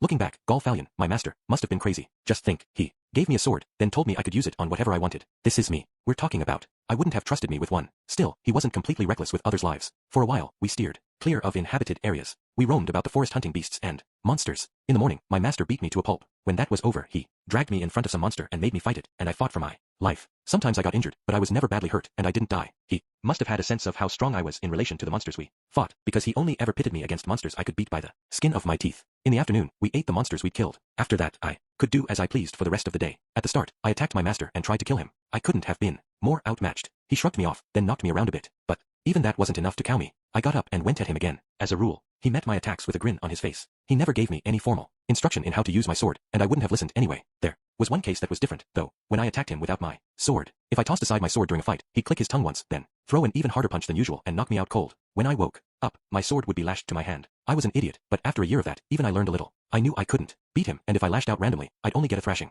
It's incredible I could reason that much, but I guess even a beast knows when it's beat. That was my very first lesson in life. Around that time, my sword instruction began. He used words, do this, do that, think rationally, wear your opponent down steadily, one move at a time. I'm not clever. For every 100 lessons, I remembered 10. That's hardly changed, if I'm being honest. But my master was patient. He must have known that even I would get better if we drilled the same thing over and over again. I suppose I had talent because I improved rapidly. At the same time, perhaps thanks to the training, I began, little by little, to see the beastling influence fade. Maybe it was working off my impulses every day running around killing monsters because when I saw other people, I didn't get as enraged as I had. Or, well, that only happened if they didn't try to speak to me. If they did, then I'd attack. Eventually, my master decided that I was safe to take into town. I was more used to people, but it was suffocating at first. More often than not, I was met with hostility. I still feel that way. My master told me, ignore him. Being strong will shut him up. They'll trip over themselves to kiss your ass. Some will even come attach themselves to you like puppies. The idea of a stranger attaching to me like a puppy was disgusting. Then I met Eris. I was wrong. It's better to be loved than hated. Anyway, I was finally able to enter the fringes of society, although I still hadn't had a real conversation with anyone. I didn't have a lot of words at my disposal. Okay, to qualify, my master always talked to me in the beast folk tongue, and I'd lived in the Doldia village until I was 10, so I did know the language. I just never talked with anyone. I don't remember when I had my first real conversation, but it was probably with my master. I might have been swearing at him or asking a question. I don't recall, but this was my master. He'd have answered without making a big deal out of the event, which is why it didn't register for me. Around when I learned how to talk to people, our journey came to an end. We arrived at the Sword Sanctum, and that's where I made my new home. There was no need for conversation, and I could knock out anyone who screwed with me. In the Doldia village, people had given me nasty looks for that, but here, it got me respect. No one complained, and I could do what I wanted. If I just kept knocking people out, the Sword Sanctum was paradise. Simple enough. But then, maybe because I'd gotten too comfortable, my master turned me out on my ear. It was the law of the Sword Sanctum that once you got above Sword Saint, you went out to complete your warrior's training, so that might be what it was. No one told me anything about that. I was just thrown out, told to go see the outside world. I went out into the world, became an adventurer, met Paul. Then we parted ways. And then you met me, said Eris cheerfully. In a carriage, rolling along the road to the Sword Sanctum through the great forest, I shared my life story. I had to wonder if it was really interesting or not. But Eris was listening, rapt. Linnea and Priscilla were listening with interest too. That's right, I said. Eris looked smug that she knew the rest of the tale. When I'd gotten to the part about visiting the Sword Sanctum, she'd said, knowingly, yeah, when you beat him down enough times, they respect you. The Sword Sanctum was like a second home both for me and for Eris. Scratch that. For Eris it was a third home. For me, it was my first. Linnea and Priscilla's eyes were glazing over a bit, their mouths half open. Long time ago, it would have filled me with rage. Now, I didn't mind so much. Mew, what a heroic life. If it were me, I'd have turned into a good girl the moment they threw water on me. Mew. Now that I remember, I totally did. Mew. All they had to do with me was send me to bed without dinner. But unlike Linnea, I was always a good girl, so I was just doing what came naturally. I'm a good girl too, Mew. You're both good girls compared to me, I said. They both bashfully scratched the backs of their heads. After that, I met Rudius, and just as I finally had my feet under me, the displacement incident happened. That's right. You reunited with Eris in Fit-Toa, then went back to the Sword Sanctum to train, Mew. Yeah, that's right. When you finished your training, you and the boss went to Azura and you became Ariel's servant, right? More or less. When everything was over, Her Majesty told me she wanted me to stay and gave me this armor. I was now clad in golden armor. When I told Queen Ariel I was going to the Doldia village, she brought it out, saying I absolutely had to wear it. I'd taken it off to travel, but now that we were almost there, I put it back on. Ariel's clever, Mew. Yeah, it's important to show off your strength. Linnea and Priscilla were young Doldians. Oh, right, Linnea was Gaiza's daughter. They'd each gone to school and graduated top of their class. Now, they managed the mercenary band and had over 500 people working under them. The mercenary band worked for Rudius, so that basically meant they worked for Orsted. They were clever girls who had been given responsibility for a pack by a great power. They were resounding successes. Guys must have been proud. I wished I remembered his face. No one would believe the Ghislaine they knew rose to become one of the 7 Knights of Azura, Mew. Yeah, but one look at that sparkly gold armor really drives it home. You've even got the Azuran crest on there. This is your triumphant return. Everyone's gonna see you differently. Oh, I didn't really get it, but if these two talented Doldians said so, it had to be true. Yeah, I won't let anyone say different. Eris's breathing had been heavier ever since I put this armor on. She said it suited me, but it was too shiny for me. I supposed it'd come handy in the dark. Still, if I said I wasn't nervous, I'd be lying. The Doldia village, I remembered, had rejected me. HRM. Oh, we're close, Linnea said. We still couldn't see anything, but there was a familiar smell in the air. The smell of Doldia village. Bad memories. The base of my tail began to itch, and I felt a growl rise to the back of my throat. The urge to run gripped me. What do you think, Rudius? I asked. Will it be okay? That wasn't a question the old me would have asked. Maybe I'd asked Paul. Something like that way back when I was part of Fangs of the Black Wolf. How had he answered, again? Rudius answered from where he sat in the driver's box. Oh yeah, it should be. If it starts looking dicey, I'll sort it out. Leave it to me. Now I remembered. Paul had usually replied that way too. It'll be fine. Even if it's not, things will work out somehow. It felt like just yesterday that Geese, Talhand, and Elinalize had rolled their eyes and sighed at him, but in the end, he'd been right. The only time it hadn't worked out was when Paul married Zenith, then died. Yeah, it should be fine. I've got the present from Sir Orsted for them and a box of sweets. Oh, we've got Linnea and Priscina with us too. The words filtered through from the driver's box. Rudius seemed a bit out of sorts. He was holding his stomach. It was a tic he had when I told him stories from my past. Who knew what that was about? He'd really grown up well. He'd been a clever kid who'd grown up clever, and he had a knack for getting on in the world. Now, he was one of the 7 great powers and Orsted's right-hand man. If he said he'd sort it out, that's what he'd do. So even you get nervous sometimes, Ghislaine, Mew. I get it. Dad and the others are stuck in their ways. They find it really hard to accept Doldias like us who've gotten used to city life, I think.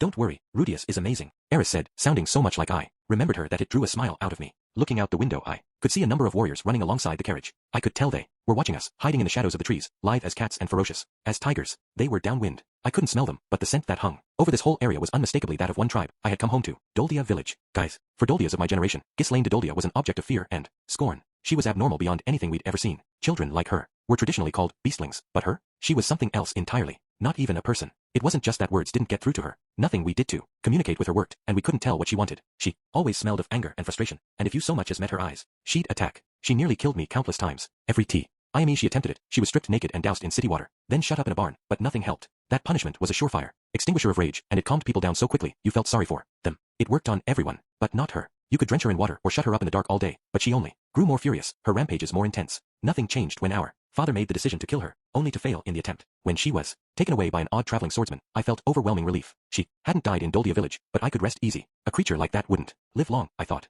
She'd die in some lonely ditch. So when the name of Sword King Ghislaine came to us on the wind, I didn't think anything of it. Ghislaine, swordswoman of the Doldia tribe? It wasn't possible. I figured some idiot who knew Ghislaine's name had stolen it to gild their reputation. With a mix of fear and horror, our generation stayed in denial. When the children heard the stories of Ghislaine, their eyes lit up. They didn't know her. So to them, it must have sounded like someone who had left the village and made her fortune. In any case, I'd never imagined she'd make it to adulthood. There was no way a creature who left that much destruction in its wake would survive. Now that I was grown, I understood how pitiful she had been as a beastling, but still, the resentment was still lodged tightly in the depths of my heart. Every time I heard her name, I thought, Ghislaine, finding success out in the world. Like hell. More than 10 years ago, human children had brought a demon warrior to us. That was how I'd heard the story of Ghislaine's unbelievable life. Ghislaine, teaching children how to fight with swords while she, in turn, learned how to read and do sums. Is this a joke? I thought. She'd eat children as soon as look at them. It's in her nature. But one of the children, Rudius Grey Rat, told me something. He said, people can change.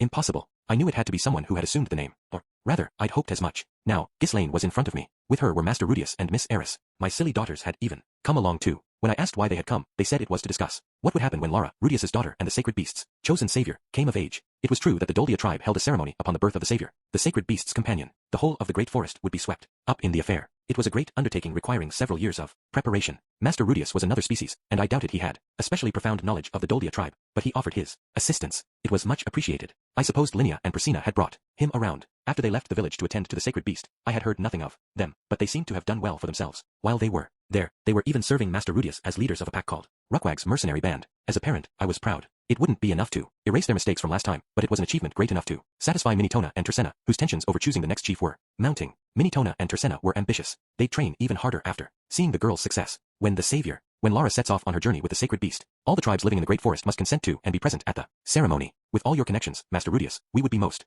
grateful for your assistance. I'm glad to hear it. I thought you might tell me you would do it all yourselves, and I'd have to shut up and hand her over. Haha, I might have said as much to another human, but not to one who understands how much the ceremony means to the Doldia tribe. My talk with Rudius was pleasant. Perhaps it was my imagination, but it seemed as though he was delicately avoiding the subject of Ghislaine. It smelled of that sort of thing. All right, I'll notify all the tribes and you'll handle the preparations. Is Lara's outfit the only thing we need to get ready? Then, there is no need. There is traditional garb. Only. What is it? The monsters we use for the material live in the depths of the great forest. For generations, it has been the warrior chief who goes to hunt them. Now, well, the village has no warrior chief. Ah. I shot a glance at my daughters. One looked the other way, as if she hadn't heard. The other was sucking on a meaty bone she'd brought herself. Good for nothings. I have not yet determined the details, but in a few years' time, I wish to send out a hunt for these monsters that will also serve as the selection ritual for the warrior chief. That will be quite the headache. You understand me, then? Master Rudius gave a deep nod. I thought this the last time we met, but he'd grown. It was impossible to believe he was the same boy who had hidden in a wooden chest to spy on my daughters as they bathed. What a disgrace my daughters were by comparison. When I anticipated we'd have more dealings with the humans, I sent them to a far-off school so that they might also learn about society. This is how they'd squandered that education. But while they looked like good-for-nothings to me, in human society, they were the leader and second in command of a mercenary band, pack leaders. Perhaps I was the problem. You don't mind doing it like that, Priscina? Fine with me. I mean, I'd be happy to do it now. I'll wipe the floor with Minitona and Tersena. You seem confident. Why wouldn't I be? Who do you think I train with? She looked at Miss Eris. Had she looked at Ghislaine? Could it be that Ghislaine hadn't just trained Eris, but Priscina as well? I haven't been in the Great Forest for a while, so it might take me a while to find the monsters. That won't be too hard to get over. Beside Priscilla, Linnea nodded with a knowing smirk. In the past, when Priscilla got like this, Linnea would have immediately teased her or insisted that she was better. Now she just nodded quietly. They were that serious, then. I had my misgivings, but if they were preparing properly, I was pleased. So there was a chance that Priscilla would become warrior chief. I wasn't sure how to feel about that. Then when the day is set, I will send word. Gotcha. I'll leave a magician from the mercenary band here as a liaison. Master Rudius intended to leave a magical message tablet in the village, and I was meant to keep in touch that way. How very convenient that Linnea and Priscilla were in a position to make use of such things. The two of them had been away from Doldia village for a long time, so their habits of thinking weren't very natural to me, but new knowledge and goods could breathe new life into the village. That could not be a bad thing. The conversation stalled. We had discussed the ceremony and the selection of the warrior chief. There was nothing left. I wanted to tell them to go have a meal and rest here for the night, but Ghislaine's silent presence through all of this unsettled me. The Ghislaine I knew could never have sat quietly for such a long time. She would have gone wild halfway through. Someone would have gotten hurt. I wanted to question if this was really her, but there was no doubting her distinctive scent. It made the base of my tail itch. Long ago, I would have run away as soon as I caught a whiff of it approaching. Ghislaine. Her name came to my lips unbidden. We would get nowhere, sitting here in silence. I was the chief of the Doldia tribe now. My silence would have shamed me. What? Ghislaine's tail twitched, and she looked at me. How dare you show your face? A cold sweat broke out on my back as I spoke. The Ghislaine of old would have beat me half to death just for that. Clearly, she'd spent these years honing herself like a blade. If this were our first meeting, I would have thought she was someone I ought to respect. But if the Ghislaine from long ago wielded this strength, she would have used it to take my head. She might have murdered any one of the villagers. I ought to cast her out before she did any damage. But Miss Eris had gone out of her way to bring Ghislaine here. I had to face her, as both someone who refused to forget what she was, and as the current chief. Eris began to rise, her hand on her sword, but she thought better of it. She sat back down, her brow furrowed. Ghislaine had thrown her hand out to hold her back. At length, Ghislaine spoke. I trained at the Sword Sanctum and earned the title of Sword King. My strength is recognized. Now I serve the ruler of the Azura Kingdom. Look at my armor. It is a very good post. They treat me well. That is how I dare. She spoke a little haltingly, but her face was impassive. I thought you'd bear a grudge against this village. A grudge? Why? Ghislaine cocked her head at me. Why? We drove you out. We tried to kill you. Remember? Ghislaine paused, then said, what else would you do with a beast who couldn't understand language? I can't begrudge you that. She went on matter-of-factly. When I was granted the title of Sword King, my master told me something. He said, you are Sword King Ghislaine of the Doldia tribe. Use that name with pride. Whenever you swear an oath, you swear it on the Doldia's pride. Yeah. Go to hell. You don't get to call yourself a Doldia. I wanted to shout, but I couldn't. Why? I didn't know. Ghislaine's words had been strangely comforting. The name of the Doldia tribe has helped me and never hindered me. I bear no grudge. A memory of my youth, back before I became warrior chief, came back to me. Way back when the rumors of Sword King Ghislaine had wafted into the village. The name had a degree of notoriety attached to it, but the stories were not shameful. On the contrary, most of them were glowing. One told of how she had conquered a challenging labyrinth. As an adventurer, that was a great honor. Ghislaine of the Doldia tribe had done it. Like hell that could be true. It must be an imposter. I'd said it then, and the others of my generation had joined their voices with mine. But had I not felt just the slightest bit of pride? I was proud to be part of the Doldia tribe. Had I not been pleased to hear that one of our own was making a name for herself? Even if she had been cast out. If anything, I feel ashamed. I'm sorry I'm such a fool. Ghislaine bowed her head. She apologized. Ghislaine had apologized. I see. I shut my eyes. It was I who had been a fool. Ghislaine had only been suffering from the worst symptoms of being a beastling. Even our parents gave her up as a hopeless case, but beastlings take time. Now that she'd had it, Ghislaine had grown up into a fine woman. The village cast her out, but she'd gotten her sense and grew. Not only that, but she was proud to be a Doldia. She still announced her heritage now that she'd acquired fame. She held her head high. Today, on this day, she had come home. This was a good faith effort. I knew what to say to her. Sword King Ghislaine de Doldia. I am glad to see you back in the Doldia village, and as its chief, Guise de Doldia, I welcome you. You're too kind. Ghislaine stood up, then dropped to one knee and bowed her head. That was how the swordsman of the sword god style greeted a person of higher rank. It was proper and a great honor for me. And from Ghislaine. Ghislaine saw me as her superior. Stay here tonight, and then on the morrow, tell me of your travels. As you wish. I have many interesting tales. I welcomed her. I could not forget all that had happened between us, but it was time to step aside for the next generation. I couldn't help but worry about my daughters, who were of that generation. But if Ghislaine could change, maybe they could as well. After all, my father and my grandfather before him would have had worries like mine, but they served their time as chief. My time had come, and theirs would, too. That was how the homecoming of Ghislaine de Doldia came to pass.